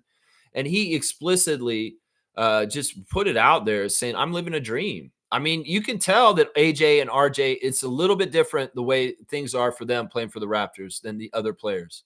That, this is a dream. It's like RJ said in his interview. It's like, I remember when I was a kid talking with my friends in the driveway or wherever playing basketball, that I want to play for the Raptors and play in the Air Canada Center and play for the team that I root for as a kid. And in some ways, he's gotten that now. And that's why some people hate that. Some people hate people seeing them get their dreams, and they're haters. And they're like, I wish I could be like RJ and play for my hometown and be so happy playing for the Raptors, because he is. He's extremely happy. He really loves playing in our arena, and his numbers show it. And, I just got really emotionally touched by what RJ said about his connection with the Toronto fans, and also about how much this means to him playing for the Raptors right now. And I would say anybody who's putting RJ's name in any trade machine to get out of Toronto, you need to go and listen to RJ and how much he stands for his city where he's from and the team he plays for, and how special that is. Haters that hate the Raptors, hate Canada, hate Toronto will want RJ off our team. And that's the only action I hear from people like that. RJ fits. RJ is enjoying it. RJ was very excited to play alongside Brandon Ingram. There's nothing wrong here. But some Raptors fans in our nation are still going to try and figure out an exit door for RJ Barrett. Why? Why? The man loves living his dream. Y'all want to take the dream away from RJ? You're cruel. You're assholes, just like the media. So I would say that I got really emotionally touched by what RJ said and his connection to us, Monique. That was the biggest thing I took from what RJ said. Now, he did talk about the draft a little bit, like you said earlier. He went over a little bit. Yeah, these guys from Duke, they're really good, and they're going to be in the league a long time. And if we got one of the Duke guys, that would be great. I don't know. Overtures of Maluwach in a Raptors jersey? Maybe just a little bit from RJ Barrett yesterday when he was talking about it. I know he had to dance around that line because these guys aren't exactly allowed to collude and talk about what the draft picks or certain players, but in some ways, because of his Duke connection and his stuff like that, he had to go there, and he should talk about it because he's an expert about Duke players because he's a Duke player himself. But yeah, it was interesting that RJ said he doesn't normally watch the tournament or college basketball, but he did this year. And he had a lot of fun doing it. And he did say he was a Florida Gator fan in the finals against the Houston Cougars. And, Brandon was funny too. When he was asked about that bet with Jamal and wearing the jersey, it's like, yeah, I don't go back on my word. I made a promise that I would wear that jersey, and I did. And in some ways, I didn't feel like I should have wore it because the Cougars didn't win. They lost to Florida at the end. Is kind of what Brandon said also, but he did it. He fulfilled his promise, which was very, very interesting. Very, very interesting. Jill's saying, Lex, what do we win? What do you mean what you win? Jillian, you've been on this channel for a long time. This trophy behind me right here that our former commissioner of trivia gave to me like last year is a trivia championship. It's got on it the names of the trivia champions, G, David, and Ahmed. And the winner of the Raptor Freak Trivia at the end gets their name on this trophy. And that's probably going to be Smooth Brown Man, because he's got the classic card lead. The classic card and the trivia are both things that you get points for. And there's a lot of classic card points that Reggie has accumulated this season. It's like Deezy's been coming up quick, though. Not going to lie. He's risen from the bottom of the standings to be in the top 5. And, if he had played right from the start, there would have been a real two-man race for this fantasy, for the trivia championship. The trivia championship is decided when the NBA Larry O'Brien goes out to an NBA team. And that's when the season is over for the trivia. And, well, we're going to have Tuesday trivia like this every Tuesday till the playoffs are over, and they will all count towards this goal. So, yeah, you get your name on the trophy, you might get something else. I'm not sure. In the past, our trivia champion got a JYD practice jersey. Yeah, that's what G got the first year he won it. David won a chain the second year, and Ahmet, he got his name on this trophy. In some ways, I don't know how to send something to Israel. In some ways, I don't know how to send something to Israel. I'm not trying to either. Let's see. Fiercely saying lots of international players being drafted in the WNBA. That's great. It's reflective of the general state of basketball in the world right now, that other countries have very talented, good players, and they're coming up to get spots in the leagues around the world. I love it. I love it. Smooth saying, is Juju Watkins going to be in the draft next year? I heard Juju got hurt, right? Didn't she get hurt somewhere or something like that? I don't know. I don't keep up with this enough, Reggie. In some ways, I'm very shallow with my WNBA knowledge right now. But as time goes on, I will learn more and be covering it a lot more closely. Bryce is saying, bro, if we can get Juju, I will be so lit. Yeah, it'd be really cool to have a name of her caliber on our team to start. I like Savannah Hamilton's comments about Serena Williams being on our team as a style person and a person that's going to help. In some ways, Savannah very explicitly saying that Serena Williams is a winner and she knows how to win. And it's not just in tennis. She wins in life and business and her teams that she has around her personally. And in some ways, her being a part of the Toronto Tempo franchise is what she's doing is going to be very helpful for winning culture. Trust me, because that's just who Serena Williams is. She's a winner. That's right. So Trevor's bringing up that the Suns did, in fact, fire Mike Budenholzer yesterday. Yeah, they're idiots. I mean, Matt Ashiba, you just want to burn money. Is that what you're doing? You might as well just go outside to the barbecue and put that money in there and just light it on fire, my guy, like Walter White on Breaking Bad. Why would you do that, Walter? Why would you light that? Because you lost your family and then you dump the money into the pool, trying to put it out, and then there's just floating money in your pool, and then you're trying to get the pool filter cleared, and Hank's walking up, and you have to grab the money real quick and put it in your pocket. Come on now. Why would you burn money like this, Matasheba? By paying so many coaches now. Like you're paying Frank Vogel. You're going to pay Mike Budenholzer. I think you didn't have to pay Monty anymore because he took the job with Detroit. But yeah, it's like, okay, go ahead and pay 3 coaches for one job, and only one of them can do it. I mean, aren't you going to just trade Kevin anyway? Why wouldn't you just keep Budenholzer? Trade Kevin to New York Knicks, like you're saying that yesterday. That Kevin Durant, they're looking at trading Kevin Durant to the New York Knicks. Does that make any fucking sense? I would love that. Honestly, he would totally screw up that team. He'd screw up that team just like he screwed up the Nets. And Knicks fans, it'd be so funny to see how they hate Kevin Durant after him coming there. Oh, man, that would be such an amazing dumpster fire if Kevin Durant ended up on the Knicks somehow this summer. I would love that so much. Do it. Just do it. Come on. I want to see it. Cool Cat saying Jamison Battle, Jamal Shedd, RJ Barrett, AJ Lawson. Are you answering the trivia? It's over. You got to get live here. You got to be live. It's all about being live. Fiercey saying, I'm returning to the WNBA trivia this year. That's right. That's right. I want to see Fiercey be one of the top trivia players once again. Fiercey was the runner-up last year, and I was really hoping she would win, but it didn't happen. But she's up near the top. I think she's 3rd right now, near the top. That's right. RJ Barrett, let's go. Smooth saying that Joe Dumars is the new president of basketball operations for the New Orleans Pelicans per Shams. So breaking news. There was rumors about this, that Louisiana native Joe Dumars might be stepping down as the head of the referees to take a job running the New Orleans Pelicans. To me, this is a step down. To me, this is not what I would do if I was Joe Dumars. You're in charge of the whole referees in the NBA. In some ways, you bring a sanctity of excellence and trustfulness in being in that position, Joe Dumars, because you're a good character person that people like. In some ways, this is a step down to me. Like, why would you take this job? Are they paying you way more? I guess that's what it is.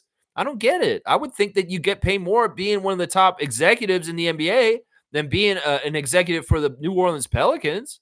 This don't make no sense to me. If I was Joe Dumars, I wouldn't do this. Maybe he wants to be closer to home, and that's why he wants to be down there. I don't know. In some ways, it don't make no sense. You've done such a good job running the refs. In some ways, that's what's pissing me off about this decision too. Is like I trust the refs more because Joe Dumars is in charge. And with Joe Dumars leaving that position, who's going to take the position over? I may trust them not at all. And the referees may be weird. In some ways, there's an integrity that Joe Dumars being in that position he was already in that Adam Silver should be very thankful for.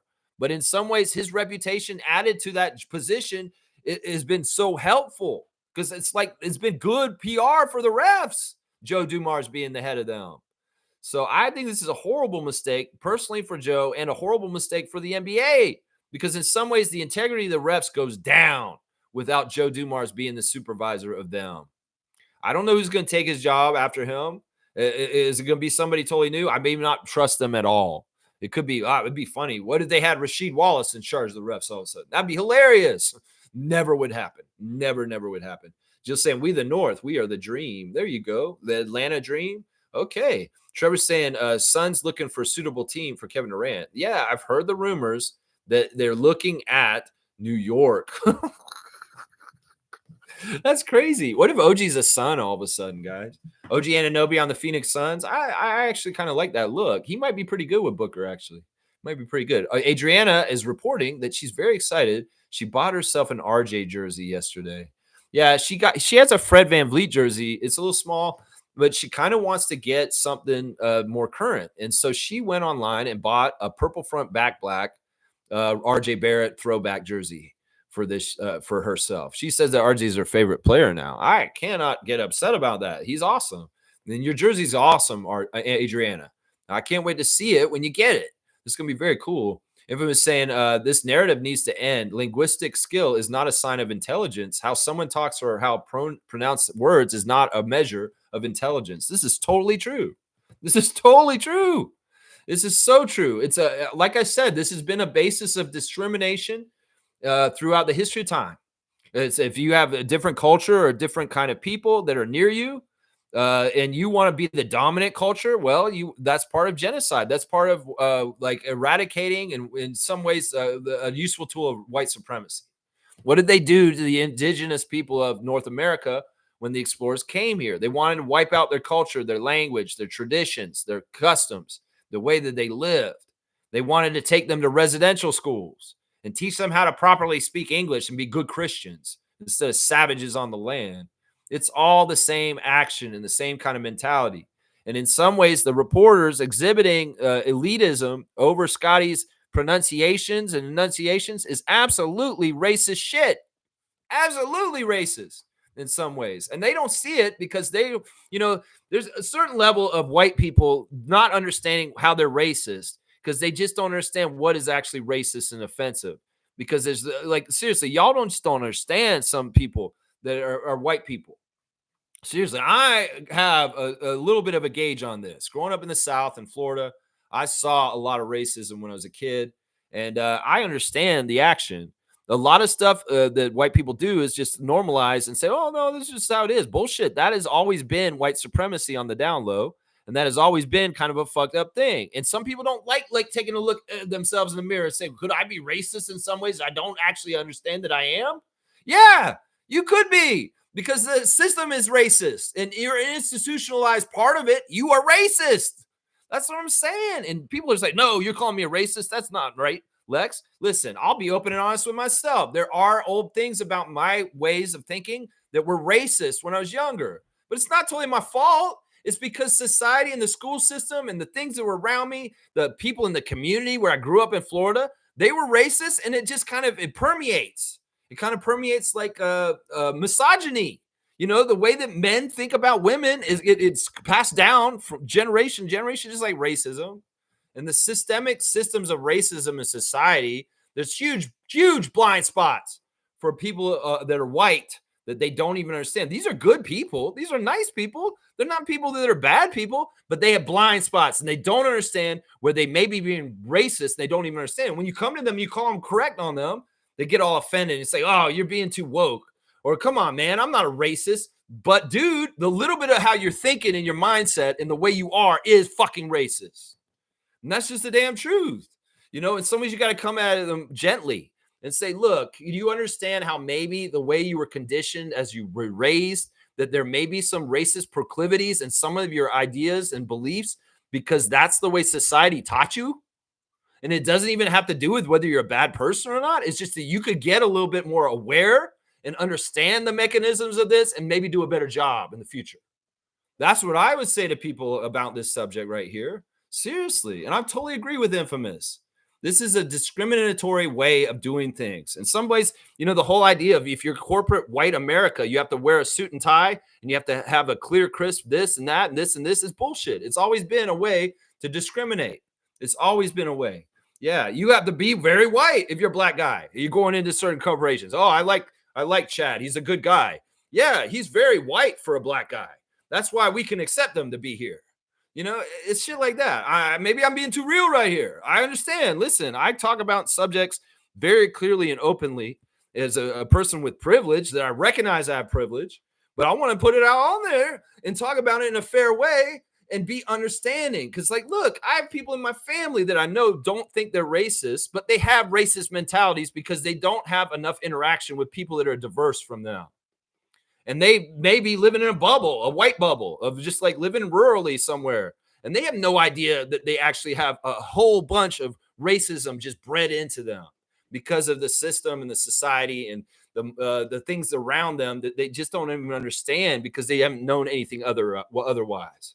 There's good people that have racist mentalities and ways that they do things, but they're not really racist. They just don't even understand that they have racist beliefs. It's crazy, man. Stargate saying, Fiercey, see, this is where I differ. I don't think they are morons at all. They know exactly what they're doing, why they're doing it, and who they are doing it for. Yeah, I tend to agree with this too. I mean, there was an argument, not really an argument, but there was a little bit of a discussion about point of view with the media. I get it. I'm not a media. I'm a fan that has a fan channel on YouTube. I don't have a lot of the responsibilities that somebody like William Liu or Blake Murphy or Josh Schoenberg has. In some ways, y'all are supposed to provide information for the public on the subject that you cover. And in some ways, conjecture and opinion pieces, or just even general writing negative bullshit just because you want to get clicks, that's all deceitful journalism in some ways. In some ways, you need to be covering the team for your audience. And a lot of the times, that's what I try to remind Raptors media is that y'all are writing for us. We are your audience. We are the people who are supposed to click and read your stuff. And when you write it to be a little schwarmy little piece of shit, as far as talking about how the team, I can't believe how the team thinks they're going to be good. I know they're going to be bad. If you're just a negative person towards the Raptors and you're covering the Raptors, it's going to bleed through in your content. And we're going to hear your voice, your natural voice as a person. And Michael Grange, yeah, we heard your bullshit 15 years ago when you said Masai Ujiri is going to leave Toronto high and dry and go to Washington and be the GM of the Wizards. Yeah, how did that work out, Michael, with your dumbass article that you wrote where you gave yourself a dumpster fire with Raptors fans that we still have not forgotten that you wrote that article? Have I? No, I have not. I just brought it up. So I'm just saying, you guys can have actions and ways that you do things.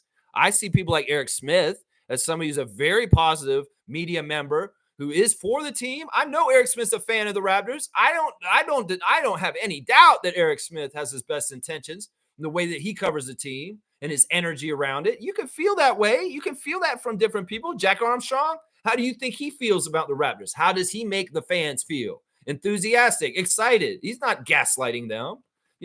That's the problem. There's too many of these media members that are gaslighting the fans on purpose and the players. Gaslighting the players in the interviews. And that's the thing. We can see y'all. We understand. And in some ways, as of yesterday, y'all are on notice. Y'all are on notice in the media. Seriously. They know what they're doing. Stargate is right. And, well, either you get your behavior a little more corrected or feel the wrath of Raptors Nation.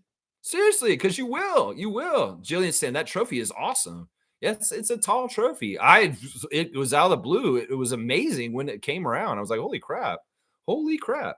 Fusey saying, remove my comment. But yes, Stargate, I called them morons on the YouTube post for Scotty. Also, speaking of rebuild, the front office should also do it with the media. For real, for real. Well, the media has had some turnover over the years. And the one thing that is important is it's more diverse. That's the thing. In some ways, the Raptors media, just like the Leafs media, has been very male and white for most of its history. And, having more female voices in that media room is important. Having more voices of people of color is important. Some people say DEI and all this is getting a war on it in the States. Well, in some ways up here, we're a better country than them. We lean into our strength of diversity. We need to be exactly the opposite of them. It's not that we're screwing over people that are good at the job, that are white and male. No, we want the best people from all walks of life to cover this team from different perspectives. That's important. That is important. And in some ways, it all goes right back to what I talked about 5 minutes ago about how society conditions people. If you only have one particular type of person controlling the narrative and the writing and the media, and it's white males, well, that's not going to be a fair and balanced kind of diverse perspective that is being put out there. And that's what I say to that right there. Yeah, Juju's injured. Yeah, she got hurt. She got hurt near the end of the season. I know that. Yeah, Stargate saying, fiercely, I'm actually referring to the media with the moron comment. Yeah, I don't know what they said exactly. It's not totally clear. Apparently, Pensare is going to have a transcript coming out today where he cleaned it all up. He got all the background noise out of the way, and we got the hot mic. And in some ways, I'm surprised nobody's put on blast the voice of the person. Like I said, his voice sounds like a SpongeBob character, and I'm trying to figure out who it is. I'm pretty sure it's somebody who's newer. It could be somebody from Sportsnet. I'm not totally sure. I can tell Josh Lindbergh's voice in there. I can tell William Liu's voice in there. I'm pretty sure it's either Savannah Hamilton or Lindsay Dunn as the female voice in there, or maybe Katie Heindel. But yeah, I'm not totally sure who the really bad offensive voice is. I want to say it's somebody like Adam Lascaris or one of the Raptors Republic guys. Somebody like that is who that is. In some ways, I thought for a second it could be Samson Folk, but Samson Folk's more classy than that. He was in that room and he was asking some questions yesterday.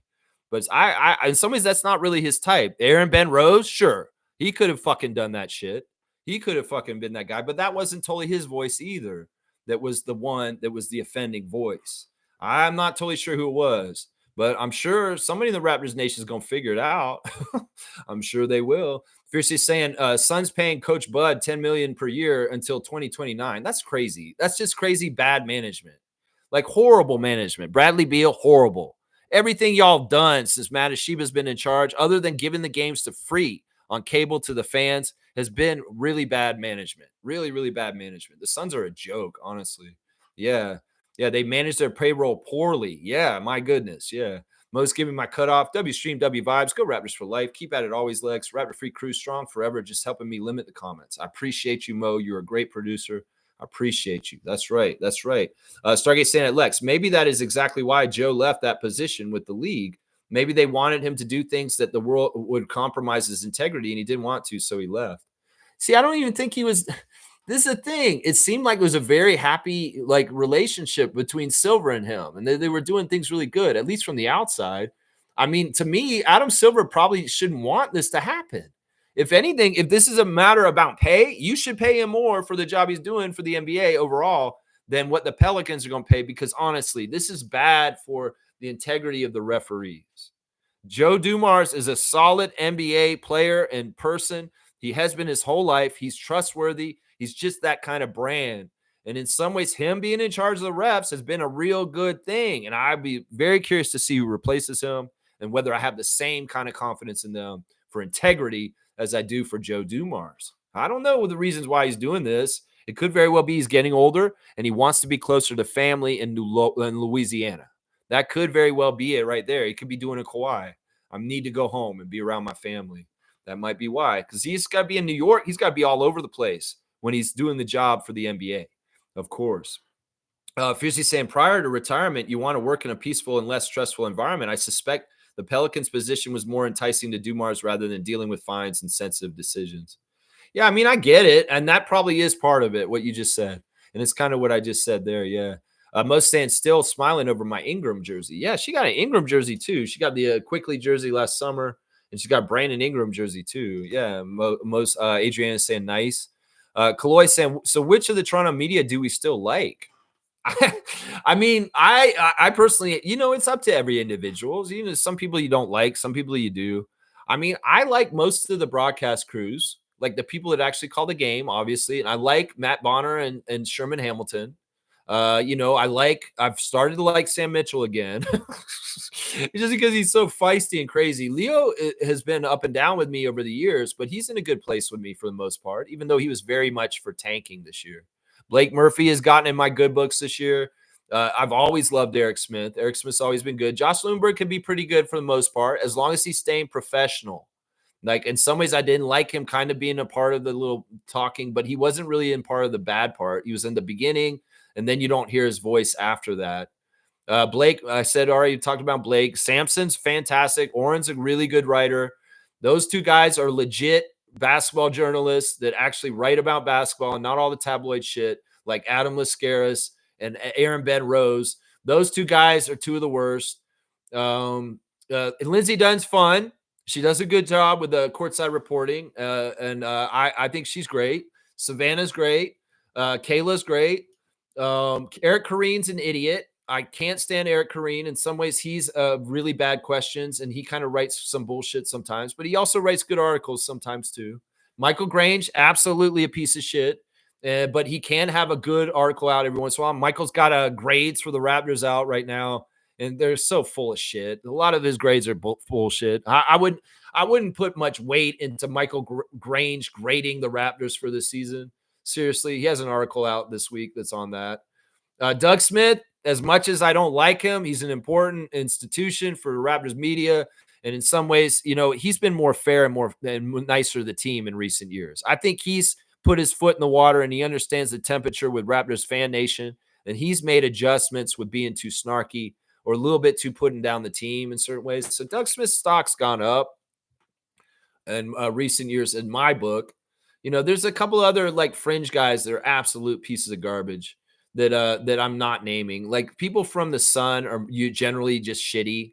Mike Ganter and any of those guys from there. Mike Ganter's not a bad guy, but his job is just like a horrible job. Like the Sun is horrible. The Toronto Sun is just one of the worst newspapers in the world. Honestly, it's got a good stat section for sports, but other than that, any of the articles, opinion pieces in the Toronto Sun are garbage and should go in the waste bin immediately. Seriously. So that's kind of my overview right there. If you have a specific media member I didn't cover just now, I will give you my opinion on them. There are some really good ones. There really are. I don't want to make it sound like the whole entire Toronto media, sports media for the Raptors is horrible. There are really good ones like Samson Folk and Oren Weisfeld. And I do appreciate Josh Lundberg on the most part. I really do. Blake Murphy's gotten more and more on my good book too. Seriously. So let's see. Jillian's saying 11 o'clock. The sun is out. It's not here. It's raining here and it's overcast. Maybe the sun's out where you are, but not where I'm at. Yeah. Drink water. All right. I'll do that. I've got to do a couple more segments still, actually. So let's do the Instagram stories. One of the last few times we're going to do Instagram stories. Toronto Tempo has announced that they are in partnership with corporate sponsor CIBC. So CIBC has put it in their hat in the ring with the Toronto Tempo as to be a big corporate sponsor for them. These are things that they're going to need. The Raptors needed this early in their franchise. And a partnership with this banking company, CIBC, is a good thing for the Tempo. So congratulations, Toronto Tempo, on getting a huge corporate sponsor, CIBC. That has happened in the last day or so. Eugenio Marui is celebrating SGA for being the scoring champion this year. He's given a lot of love to his own Canadian countrymen and saying, congratulations, SGA, on being the number one scorer in the NBA this year. Slim Duck was aware of the hot mic moment, man, and he had it posted on his Instagram, guys. Like, I think it's still there. Yeah, it is still there. All right, first of all, he's saluting to the NBA season that just ended on their thing. We love you, Chris. You're awesome. I wrote him a nice message yesterday. There he is, Duncan. And then he has a picture of the mic, and he has a little bit of the audio clip. So the players are aware of the hot mic controversy from yesterday. So Scotty knows that these motherfuckers said something about the way he enunciates shit and might have said that Jonathan's stupid.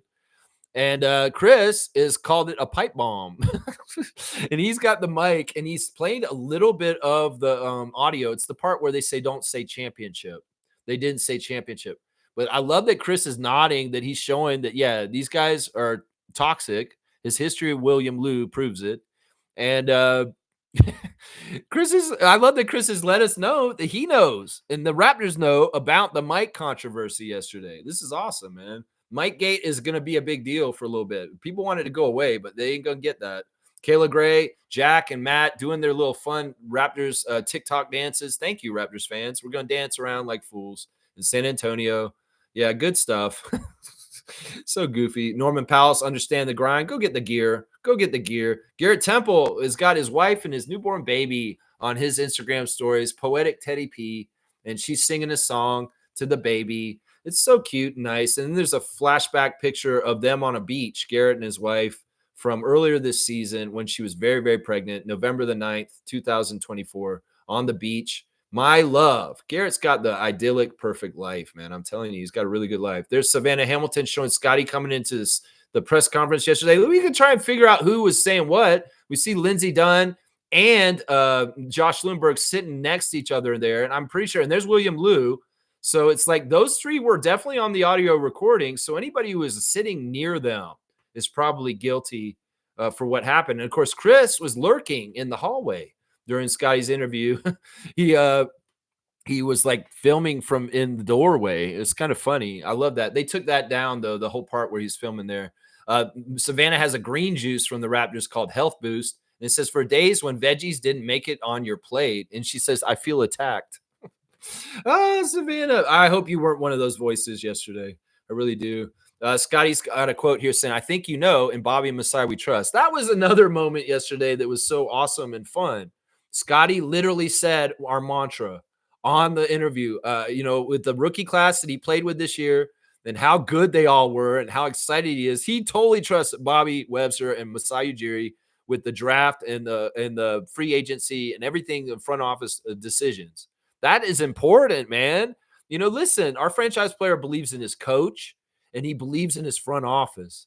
And not every player in this league that's a young star like Cade Cunningham, Evan Mobley, Scotty Barnes, those kind of players can believe in all those people around them because this league is not like that. So Scotty having a vote of confidence in the front office and our coach and the players that they have accumulated is a really big deal. And I love that he straight up said, in Bobby and Masai, we trust. That is what we say on this channel all the time. It's just how it is. It's right there. That's right. Yeah. And it's WNBA draft day. And Savannah was putting that on blast, of course. There you go. Matt Devlin showing some highlights. There's Grady throwing it down. The top 10 plays from the season is what he's got up on his Instagram. Matt Devlin, awesome. He is the voice of the Raptors, but he's also a fan. You can tell. Matt Devlin's not coming at this as far as like he's cold and calculated. No, he's a real fan of the Raptors. Eric Smith putting on blast some of the guys that he works with, like Paul Jones, the day oneer Paul Jones. And his producer is also there with him on the screen. Let's see. Vladdy had his press conference yesterday, announced his extension with the Blue Jays. Very, very happy for Blue Jays Nation that Vlad Guerrero Jr. is in the fold for a long, long time. Jacoby Walter has him and Jonathan and Jamal on blast from the an Anthems lineup, and they're making funny faces. These guys, in some ways, they're very much like Three Stooges, very, very fun with their goofy clown faces sometimes. Yeah, and there's a highlight of Grady throwing it to Jacoby in the corner, hitting a three on there. Kelly Olynyk is putting on blast Bruce Brown in his cowboy fits for the whole season. And because NBA put Bruce Brown in his cowboy fits on a montage, and Kelly Olynyk's proud to say he got to witness them all as a Toronto Raptor and a New Orleans Pelican.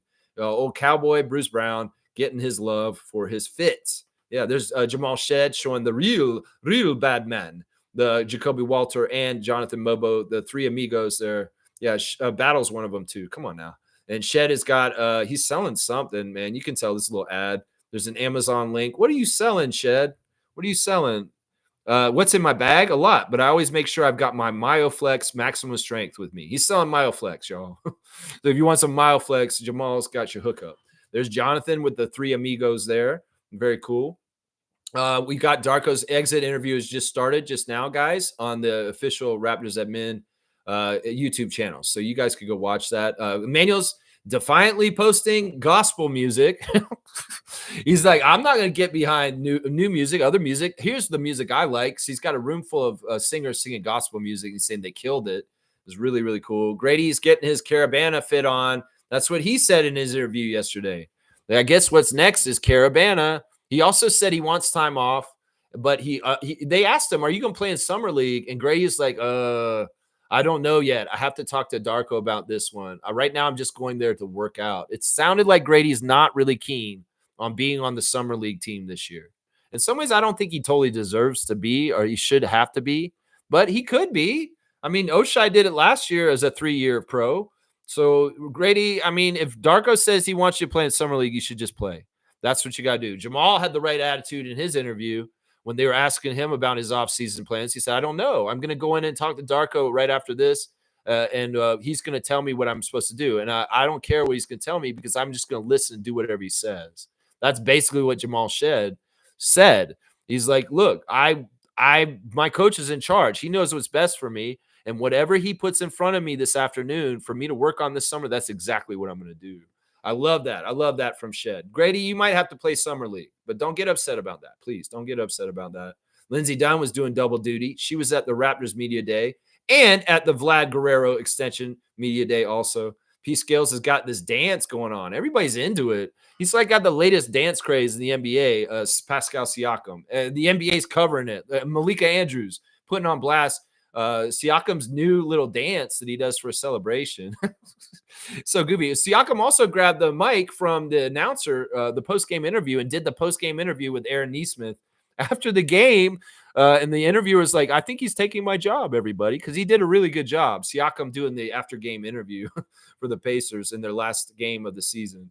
Very, very cool. And if Jared Roden has posted, he's saying this: "Thank you to all the Raptors fans for all the support this season. Truly the best fans in the world. Much respect, Six Nation." That's from Jared Roden, checking out on his Instagram stories. There you go. There's the Instagram stories for this morning. Chris Boucher is aware of the hot mic incident, and he's put it on blast on his Instagram stories. Pretty interesting stuff there. Really, really interesting stuff. Kaloy saying, "I knew they were going to scrub that hot mic moment. And I knew I needed to," hang on, let me get there right there. I had to move fast to record that. Yeah, Kaloy's got it. And if y'all want to hear the hot mic moment, there's 6 minutes of footage on the Discord that Kaloy captured that we can still hear. Oh, it's so good, man. It's so good. Stargate saying, "Oh, we understand more than you know, Lex. Trust me. Who feels it knows it. Plus we." Yeah, I'm not trying to say that I understand it more than anybody who feels this kind of stuff. And I mean, discrimination can happen on all different levels. It's not always about race. It can happen by class. It could be in some ways like if you're just not very wealthy, you're going to get discrimination. There's a lot of discrimination for people, obviously, with disability also, and all kinds of different areas. But yeah, I mean, in some ways, look, I've always had the attitude of I'm an ally and I want to be helpful in this situation. Now, some people will get very touchy and sensitive if you come at them with that kind of energy of saying, you have racist ideals and you're not really confronting them. Well, hopefully on their own, they can be reflective and maybe kind of come to grips in an honest way about some of the things. But some people are incapable of that because their ego tells them, I'm perfect. I just have to be like this. And they don't like criticism. So they get really upset. And that's in some ways part of the problem with some of the left-leaning people is they finger point, they kind of finger wag, and they say, well, you're not being a better person than me because in some ways you're racist in this way. There's a way to bridge the gap without insulting people and putting them down, but also at the same time, you have to make them aware of institutionalized proclivities in them.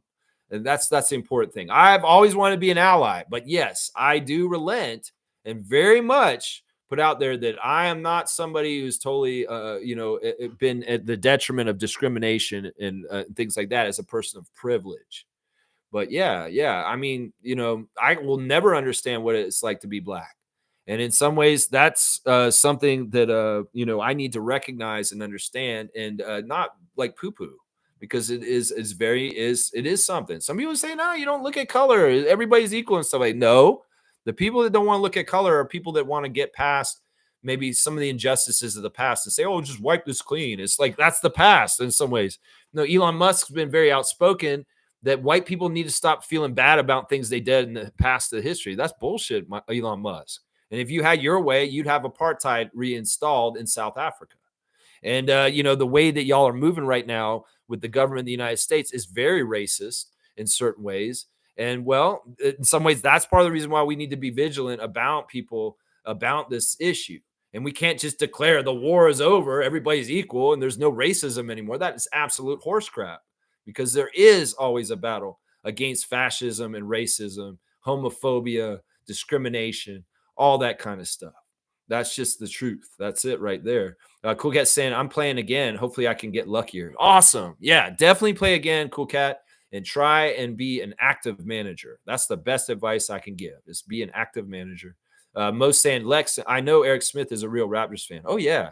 Yeah, I knew it from the early days of him doing the Fan 590 step-ins for the news. He just had that voice. It's enthusiastic. And the way he would talk about the Raptors, you can tell in the energy and the way they talk about it. You know, you can tell my passion for the Raptors easy on this channel. But with the broadcasters and the way people write articles, you can tell whether they're like a real one or not. And that's the thing. And I get it. Some people don't want to hire fans to be journalists to cover because they don't want bias for the team. But I feel like there's the opposite also. You'll hire people that absolutely have a bias against the team, and that they're in those positions. And as Stargate says, that's very calculated for certain reasons and agendas. And I can get behind that. Yeah. Carlos saying, nah, Pensera backtracked and said he won't release the transcript. He says he's taking the high road. Yeah. Okay. Let me go look at the Raptors Reddit, because I do believe this is on there. Yeah. This is what they're saying on Raptors Reddit. This guy is so corny, is what Moosetown's saying. This is what Pensera wrote, you guys. He said, Dear Raptors fans, I'm insanely proud of this team. And while today should have been about these incredible young players, it became about something else. A hot mic, some inappropriate comments, some next level bullshit. I've heard the audio. I've gone through and enhanced the words that might have been lost in the initial recording. Not good. This isn't a good look for anyone involved. To the people who said these things, be better. To the people who laughed along, be better. To the people who sat by idly, be better. And just like they need to be better, I too need to be better. Because posting that clip was probably enough of a distraction. Transcribing it and cleaning up the audio would only make this situation worse, so I won't. I do hope that everyone involved in this can take a moment to reflect on tone and professionalism. These players are really good people. They deserve a baseline level of respect and professionalism, and I hope we can all move forward towards that. That is Pensera's official letter for why he's not going to do the transcription today. And I mean, I can see why he doesn't want to make this even worse. In some ways, maybe he doesn't want a controversy for the Raptors in general. I don't know. Maybe he's worried about somebody's going to get fired for this. I don't know, Robert. Why wouldn't you just go full effect with this? You promised it. Raptors fans are like, some of them are saying, oh, no, you're overblowing this. There is a lot of sentiment on Raptors Reddit that this is a molehill made into a mountain. But no, I'm not going to say that that's exactly true, because this is a symptom of what's been going on all along. And it's just that the ugliness of it reared its head yesterday. And maybe it wasn't that bad this time, but I've heard them say bad shit in the past. I've felt this energy from them like this before. So media members, maybe you get a little media training like Scotty did. You get a little media training in a new way about how to do your damn job in a more professional way from a guy named Pensera, who's a total hack and a piece of shit. And you know what? I can't deny anything he said. In some ways, I'm with you, Robert. I'm with you, man. The tone of the professionalism is very bad in the Raptors media strum. And well, y'all need to grow up and maybe be a little bit more professional. And who's dumb? Y'all are the dumb ones who's not realizing there's a hot mic on. Not Jonathan Mobo. Not Jonathan Mobo. Yeah. Cool Cat saying, oh, Lex, I got the invite along with the draft date. Awesome. Okay, so it did send everybody who played last year invites. Okay, fantastic. If it does it automatically, that'll make it a lot easier for me. That must have just happened this morning because I just reset it up this morning. Trevor's saying they all need to go. They were giggling in the background. We call people like that a bunch of pussies. Wow, Trevor's really harsh on this. I mean, I don't think all of them should go. I think that there maybe should be just one guy as an example. And it should be the worst one, the guy who is really, really talking the most and being the most snarky. That person. I don't think Lewinberg should get fired. I don't think Will Lou should get fired. I don't think the female voice that was on that tape should get fired. But the guy who is mainly in that needs to be fired and needs to not be in that media room ever again. And that was the main voice, the guy who's talking about enunciating and also talking about Jonathan. That dude is the guy who needs to get fired. And he sounds like he's got a SpongeBob SquarePants voice, like he's a character on that show. I'm not even totally sure who he is. I'm just trying to figure it out. Let's see. Stargate saying Carlo at Kaloy. Of course he backtracked because he got that phone call. His handlers had to remind him about that paycheck. So he's saying, like, on the inside, Pensair, in some ways, the powers that be who are trying to, support him, that may not have the best visions or wants for the Raptors, are saying, no, don't do this. This is not good. I think this is good, Robert. You should do it. I think you should do it. I think you should do it. Yeah. Most saying I've got so close with Eric Smith talking wise. That's good. Yeah. Yeah. I wished him a happy 50th birthday last month. And I always wish Eric well. He is an original Raptors kind of person around the team. And, I've interacted with him on and off over the years. And more recently, I've interacted with him. And I really appreciate Eric Smith. And the job that they do on Smith & Jones is top notch. Top notch. Yeah, Wayne's saying hit the like button. I appreciate that, Wayne. Hopefully, I'll get to hang out with you some more on Discord soon. Cool Cat saying that Darko's live right now. Yeah, I'll watch all this later. That was part of the fun yesterday afternoon on Discord. When I watched the interviews finally, y'all can see my true reactions to them in live when I watch them later. So I'll watch Darko and Bobby and Masai later today, and you guys can watch me live with my interview with my reactions on the Discord server. Let's see. Trevor's saying Darko's on right now. All right. And James saying fire them all and get some new media guys. Players are not to be comfortable giving interviews anymore. Well, in some ways, Scotty should have the right to cuss this guy out a little bit the next time they see him. Seriously.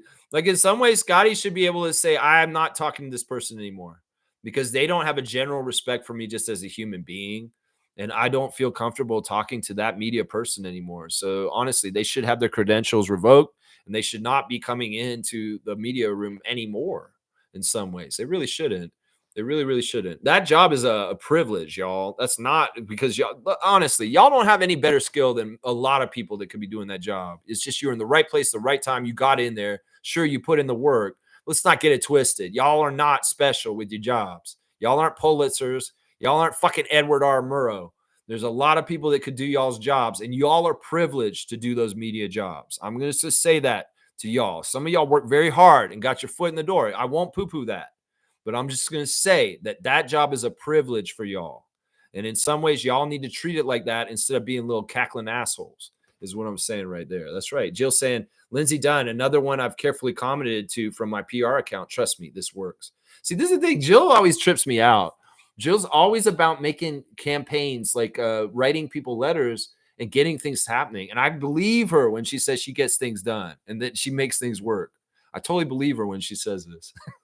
Kaloy saying the sound engineering team for the Raps media is really dropping the ball here. That's why we say we need Tristan Trey in there. Tristan Trey will fix this. That's his area of expertise. That's right. Stargate saying, I agree with James. It's the basketball media who needs a rebuild more than the team. Yeah, they're in worse shape than the team. The coaching staff, the front office, the players, they're in worse shape. They're worse shape than the fan nation. In some ways, we're getting our shit together. I feel like this channel has done a really good job of setting it being more pro Raptors as a fan, and stop being such a negative, like toxic fan that is gaslighting the team as a fan. I feel like in some ways we've set a good example for other Raptors fans in our fan nation to be more positive and root for the team correctly. And in some ways, that is what's rewarding to me, is doing this channel every day. It's like, look, I want the Raptors to have the respect around the league. I want the Raptors to win. I want them to win championships. I want Masai to have amazing things happen for the Toronto Raptors. And in some ways, part of what I've tried to do is help the culture and the around the team with the fan nation to be just a little bit more accepting, not so crazy, more informed, more positive, more optimistic. And I feel like we've been winning this war, that in some ways we've done a good job, RFF, that we've been examples out there with this. And we've really put it out there, and it's being felt in Raptors culture out here. Seriously, I really do feel it. I'm not the only one. I'm sure there's other people that are doing Raptors stuff that really do have the same kind of mission goal as I do. But I like to think that in some ways I've had a big part in this. Seriously, because this was my original mission statement when I created this YouTube channel, was to clean up the toxicness in Raptors Nation as far as the fans. And I feel like we've done a good job. The point where they're coming at the media for being toxic towards the players, well, This is good. This is good. Scotty Barnes, Muse family, Scotty Barnes, the family that went after the people who were making allegations about him. The way that the fans stand up for Scott and come get these people, yeah, he sees it and he loves them for it. And I'm sure he's seeing what we're doing today too with this hot mic controversy. Yeah, I see what is happening there, right there. Yeah, yeah. Let's see. Tristan St. James, seriously, dude, what the heck? What the heck? What did James say? Yeah, I don't know if they'll still give interviews because they have to. It's just they can be animosity. There's a reason why Kyle Lowry didn't want to talk to Michael Grange and treated him like a butthead. Michael, don't act like you're like, why was Kyle so mean to me? No, you were a douchebag, and Kyle Lowry was real with you, and that's all that was. Seriously, seriously, you got such a axe to grind with Kyle Lowry. You try to make him look bad in Raptors Delight, the dark side of the Raptors, by bringing up old grudges against him because he was an asshole to you in the media. Man, you're the asshole, bro. The player is not the asshole. You're the asshole, and you are getting your energy matched to you. I'm sorry. Kyle was difficult. Well, he deserved to be difficult towards y'all. Seriously, because he saw what y'all were writing. That's right. He saw what y'all were writing. Randall saying, Lex, I would love it if Raptors send Quickly or Darko to the draft, ping pong balls in May to bring us blessings. Yeah, Quickly is a good luck guy. That'd be fun to see him at the draft. Didn't he go to the draft last year? Scotty went last year, I think. Scotty was at the ping pong drafts. He sat for us in the booth. I think that's who it was. Yeah, Stargate Stan. I think he's using text to talk. Yeah, a lot of people do. I know Trevor does. Cool Cat Stan. I know Siakam introduced a Laho dance. It's funny. I was practicing for a playoffs debut Saturday. There you go, Cool Cats and Siakam Nation, number one fan, and she's practicing the celly so that she's ready for when Siakam has success in the first round in the playoffs. Yeah, I love that. You're practicing the celly already. I love that, Cool Cat. I just have a nice image of that. I love that so much.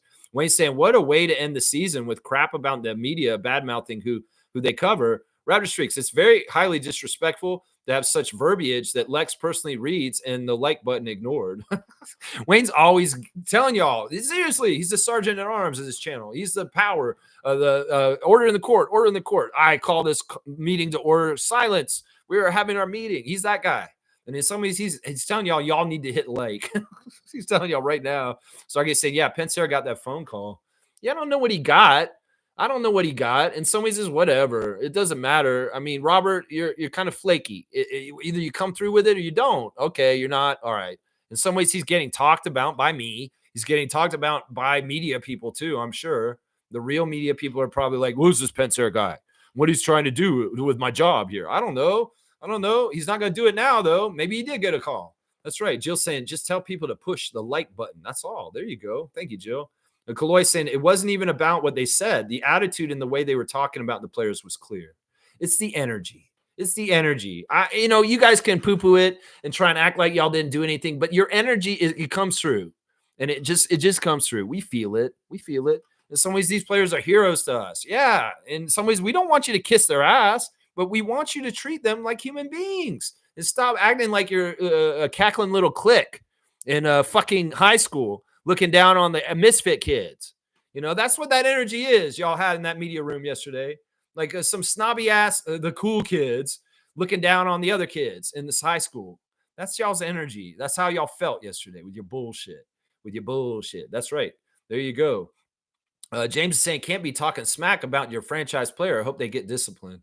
Well, it's not even that. It's just what the criticism was. I mean, I get it. Y'all can say he's been worse and worse player since his rookie year. You're allowed to do that. But when you start getting on somebody for the way they speak in certain ways that are ugly and discriminatory in some ways, that's the problem I got right there.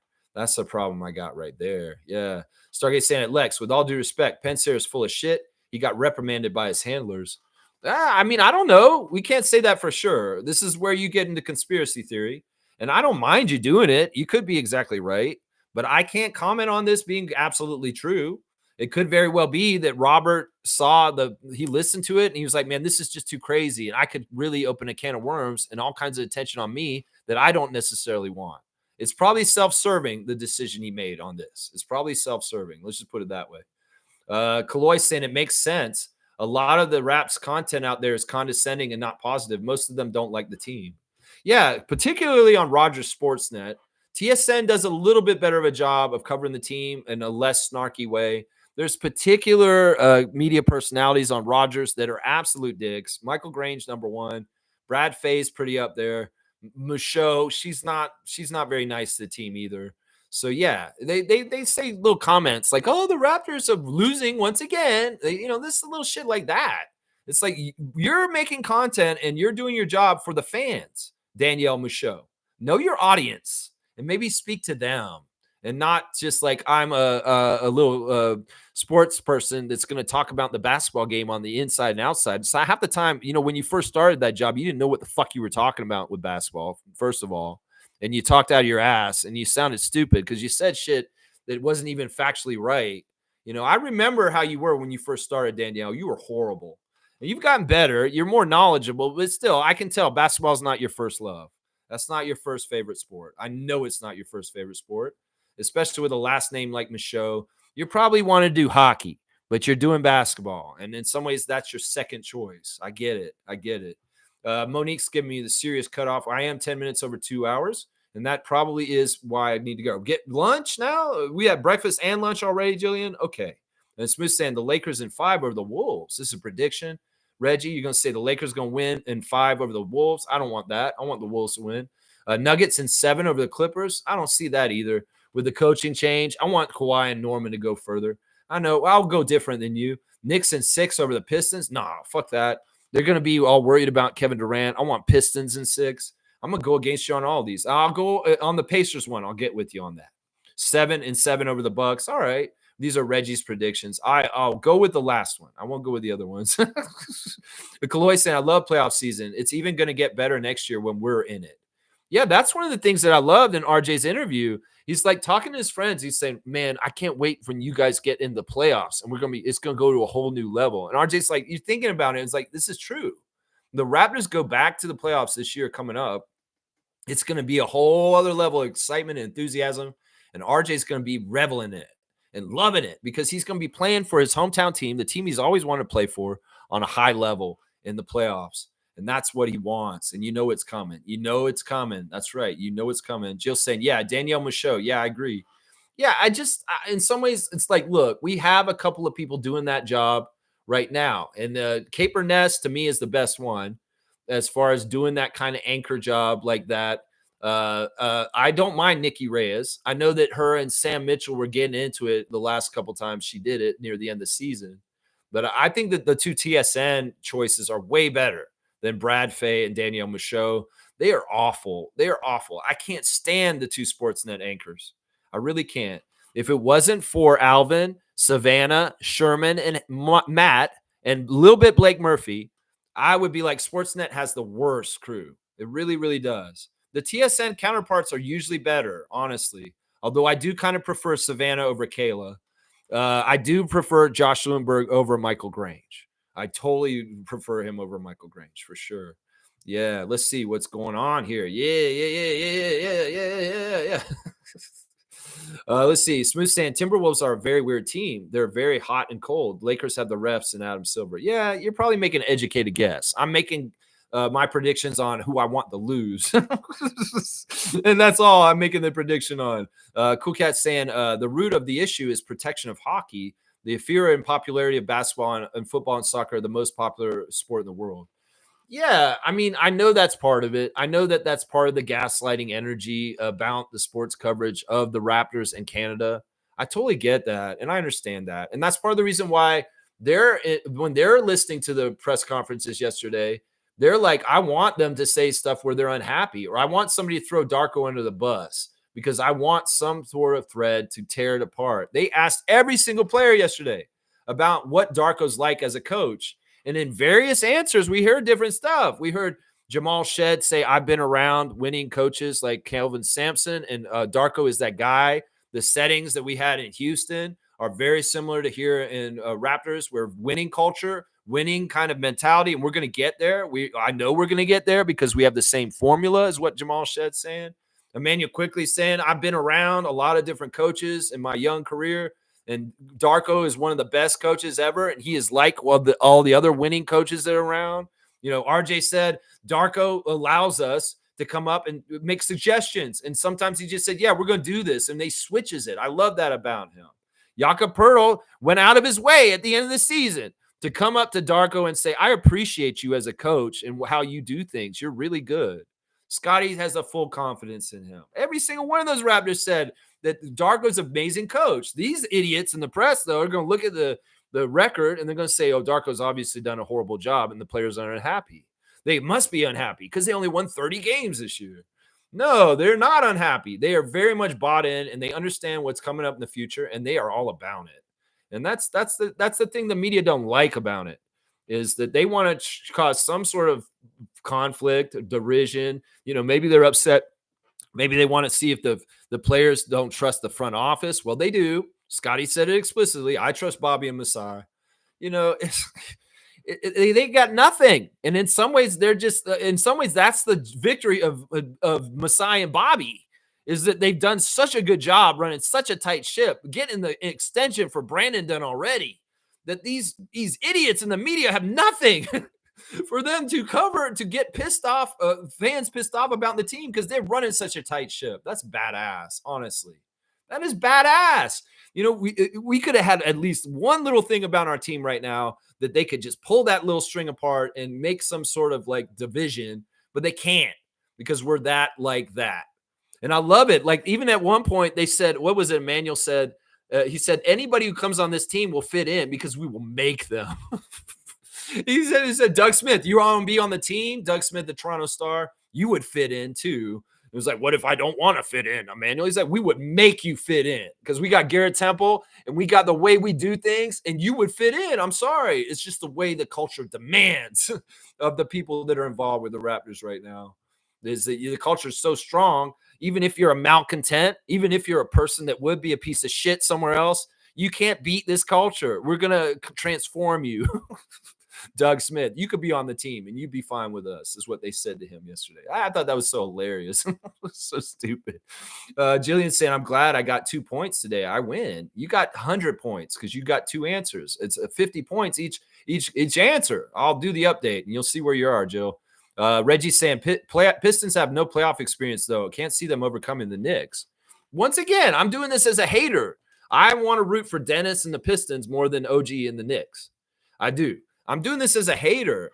I don't think that's totally true, though, because there's a lot of Pistons players that have playoff experience. Tobias Harris, Dennis Schroeder, Malik Beasley. There's quite a few guys in their lineup. Tim Hardaway Jr. has been in this league forever. And in fact, that was an interesting story that Jacoby Walter brought up in his interview, that the one player in this year that surprised him was Tim Hardaway Jr., that they played the Pistons and he really liked Jacoby's game. And he came up to him afterwards. They had no prior relationship. This is just him coming cold up to Jacoby and saying, I really like your game. You're going to be somewhere and go somewhere. And that meant something to Jacoby Walter. He called him just Tim Hardaway, not realizing you got to say junior because we may think you're talking about senior. But that was an interesting moment. I'm just saying there's a lot more veterans on that Pistons team than you're giving credit. Seriously, they have some guys who've been there and done that. Tobias Harris, Tim Hardaway Jr., come on now. They have some playoff experience. That's right. Kaloy saying, yay, Jill. And most saying, if someone does get fired media-wise, bring in Kia Nurse. Well, Kia's already in the media. She doesn't need a job. She's got to be doing WNBA. She can't be on full-time. She's got to play in the WNBA. I mean, she's got a good job already in some ways. Kaloy saying, Daniel Michaud is like putting a casual NBA fan to cover the rap stuff, and Brad Fay.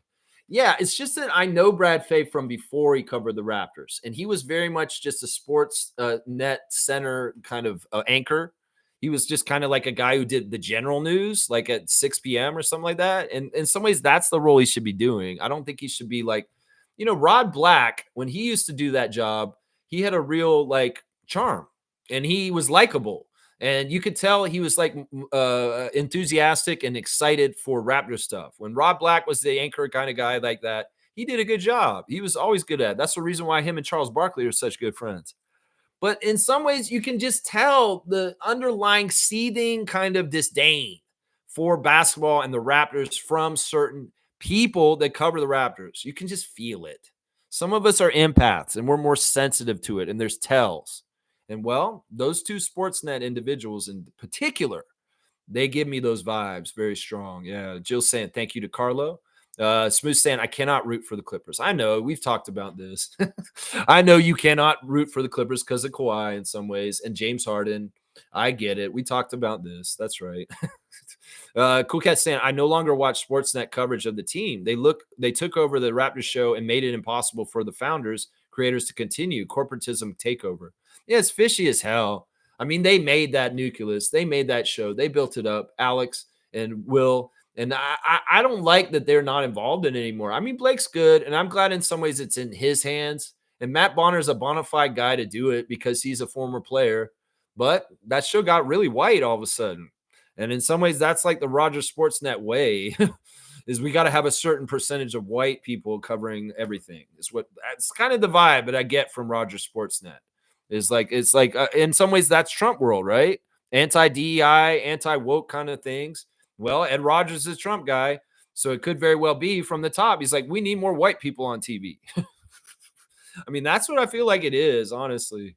That's what I feel like it is. Smooth saying Jalen Brunson going to do an Allen Iverson and beat Detroit, in my opinion. Okay. I mean, I don't know if he's going to do an Allen Iverson. He'll pass it more than Allen still. Joe saying, I thought the Raptors show guy went with Fred VanVleet. Not sure what happened at Randy Urban's show ended, though. We are okay. That's a weird comment. You're confusing me. The Raptors show guy, William Liu, is doing Hello and Welcome podcast. And he's still with Alex Wong. Alex Wong, the writer of Prehistoric. Historian for the team. And William Liu, personality that came from Raptors Republic as an amateur and got to professional level.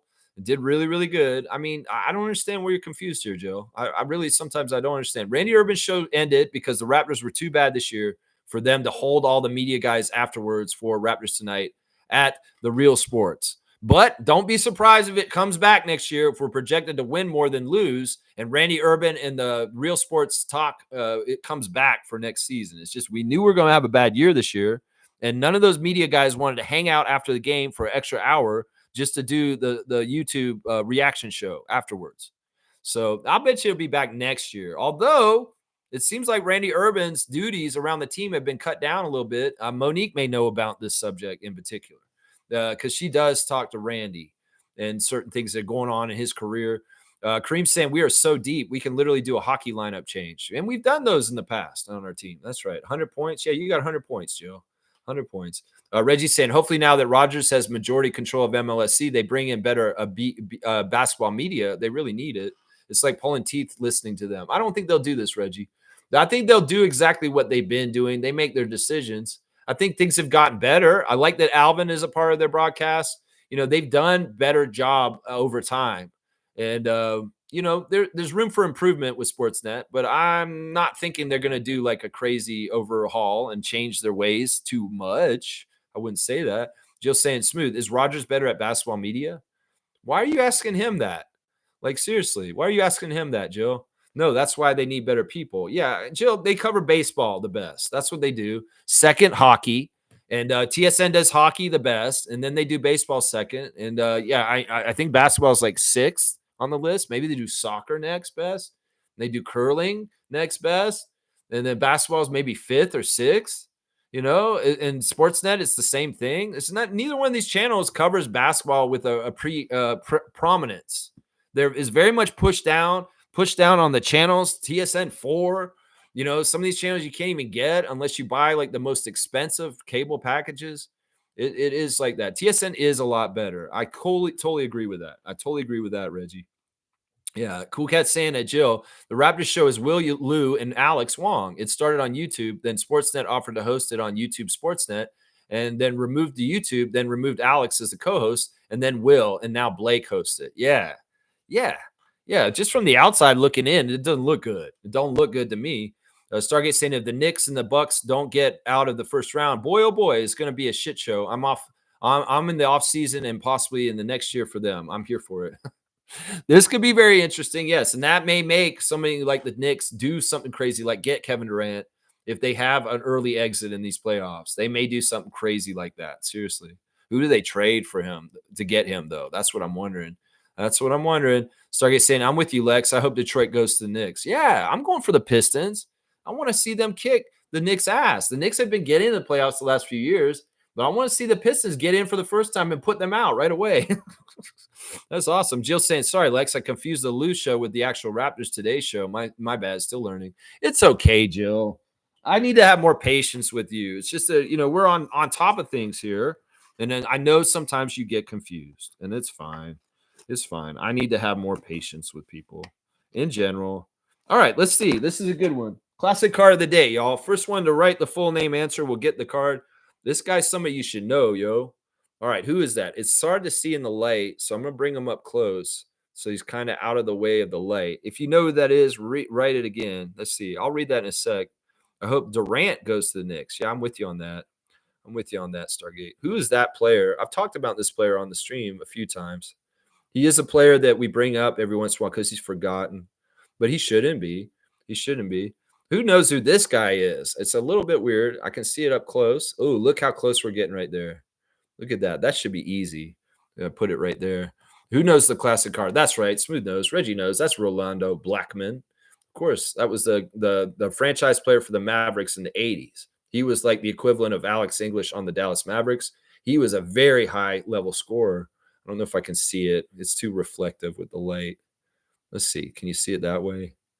Yeah, you can see his averages were right over 20, right around 20 for his whole career. Yeah, all right. Yeah, he just beat you.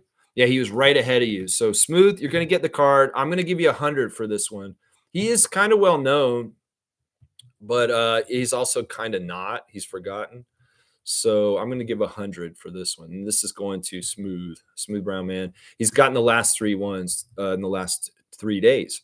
So he's on a 3-day win streak for the classic card. All right, what do I have left to do today on my stream? Let me see. Let's go look at Blue Skies and see if there's anything interesting there.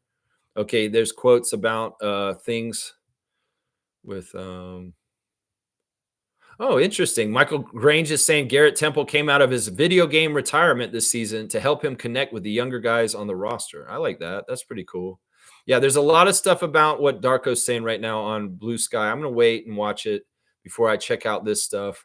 And apparently Darko and Gaga raised $70,000 US in their program that they do for the assists for the hospitals. So $70,000 was raised for the sick kids hospitals. Wow, for this season, 70,000 US. That is amazing. Honestly, that's a really big deal, guys. All right, let's see. Is Cool Cat in the league already? Let's see if we got anybody who added themselves in the league. I'll have to find out that in a second. The fantasy league for our fantasy. All right, let's see. Is there anything else here? Nope. All right, I'm going to wrap it up, guys. I'm going to get out of here and finish this up. I don't think there's anything on that. Once again, congratulations to Peter Saborin for winning the Raptor Freak Fantasy Basketball this year. I'm going to have to figure out how I can get you a prize, Peter. I'll probably message you or call you on the phone soon because I do have your phone number still.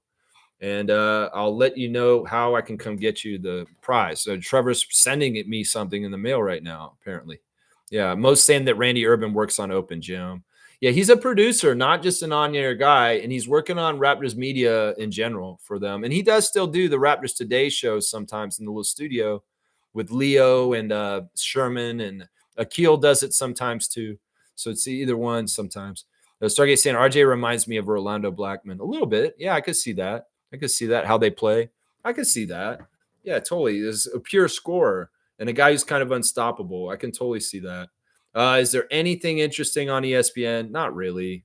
It's just BS, honestly. All right, remember, y'all, if y'all want some sort of potatoes, the Little Potato Company is a Canadian company that has Canadian potatoes for the most part, and they're Canadian owned. So you can support the Little Potato Company. It's my straight goods on Canadian goods today. So, yeah, if you see that in the grocery store, buy it. It's Canadian, and you should be good. Let's see. Yeah, if there's any other stuff about like things going on with the press conference yesterday and what people were saying with different players were saying, and also the hot mic controversy, we can definitely talk about that on Discord as this continues to go on. As this continues to go on forward. Yeah. Very, very interesting stuff with the hot mic incident as far as things. I would say, listen, I don't know exactly what they said. They said young or dumb, but the energy speaks for itself. That's all you need to listen to. Whether they're trying to say they didn't say nothing, your energy says everything I need to know, is what I'm saying right there. Yeah. Yeah. We'll face chat on Discord, possibly. Possibly. Wayne Stan Lex, please do a poll to ascertain if the reluctance to hitting the like button is anti-establishment. Wayne, you're hilarious, man. All right, I'll give you a dunk for that. I feel like that's a joke. I feel like that's a joke. I will not do a poll right now, though. 36 on the dunk chart for Sergeant Wayne. All right, let's get out of here. This is a wrap up. Thanks for playing trivia with me today. The Raptors media day with the players was fantastic yesterday. All the players very positive, very much happy about the direction we're going as a franchise. And well, the media tried to pull apart. Instead, they pulled themselves apart by not being aware of a hot mic.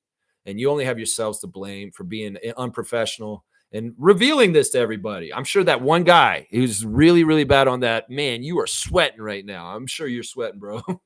You are totally sweating. People know who you are. I know they do. And you're probably getting reprimanded. Maybe we won't even hear your voice in the media room ever again after this. That's what I would say should happen. Honestly, that's what I say should happen. Anyway, y'all, I'll be back tomorrow for Wow Wednesday. Not totally sure how I'll do the content tomorrow. I might not do a total stream tomorrow. It might just be a pop in and a going over the daily news or something. Who knows? Maybe I'll do a regular stream for the first week of the off season. But after that, I may be starting to switch on certain days from the full live stream to just a really quick check in for like 15 minutes and then I'm out. So we'll have to see what happens. Common Crazy saying no swearing. Fuck that. That's what I say. A la prochaine. Okay. All right. That means like tomorrow or something or later on. I think that's what that means. I'm sorry. I should know that. I should know what that means. All right, y'all. Thanks for watching the Rapid Freak channel today. Hope you enjoyed the trivia. And yeah, it's good stuff. Yeah. I love that. Yeah. That's the other thing I should have talked about. Like Jacoby Walter talking about how Darko called him soft and he's being a little pussy. That's good stuff. I mean, Darko does seem like he's a very positive, supportive coach, but he has a side of criticalness and where he will dog them out and kind of give them shit too, which I love hearing that from the players. That wasn't totally like everything's just like hunky dory with Darko.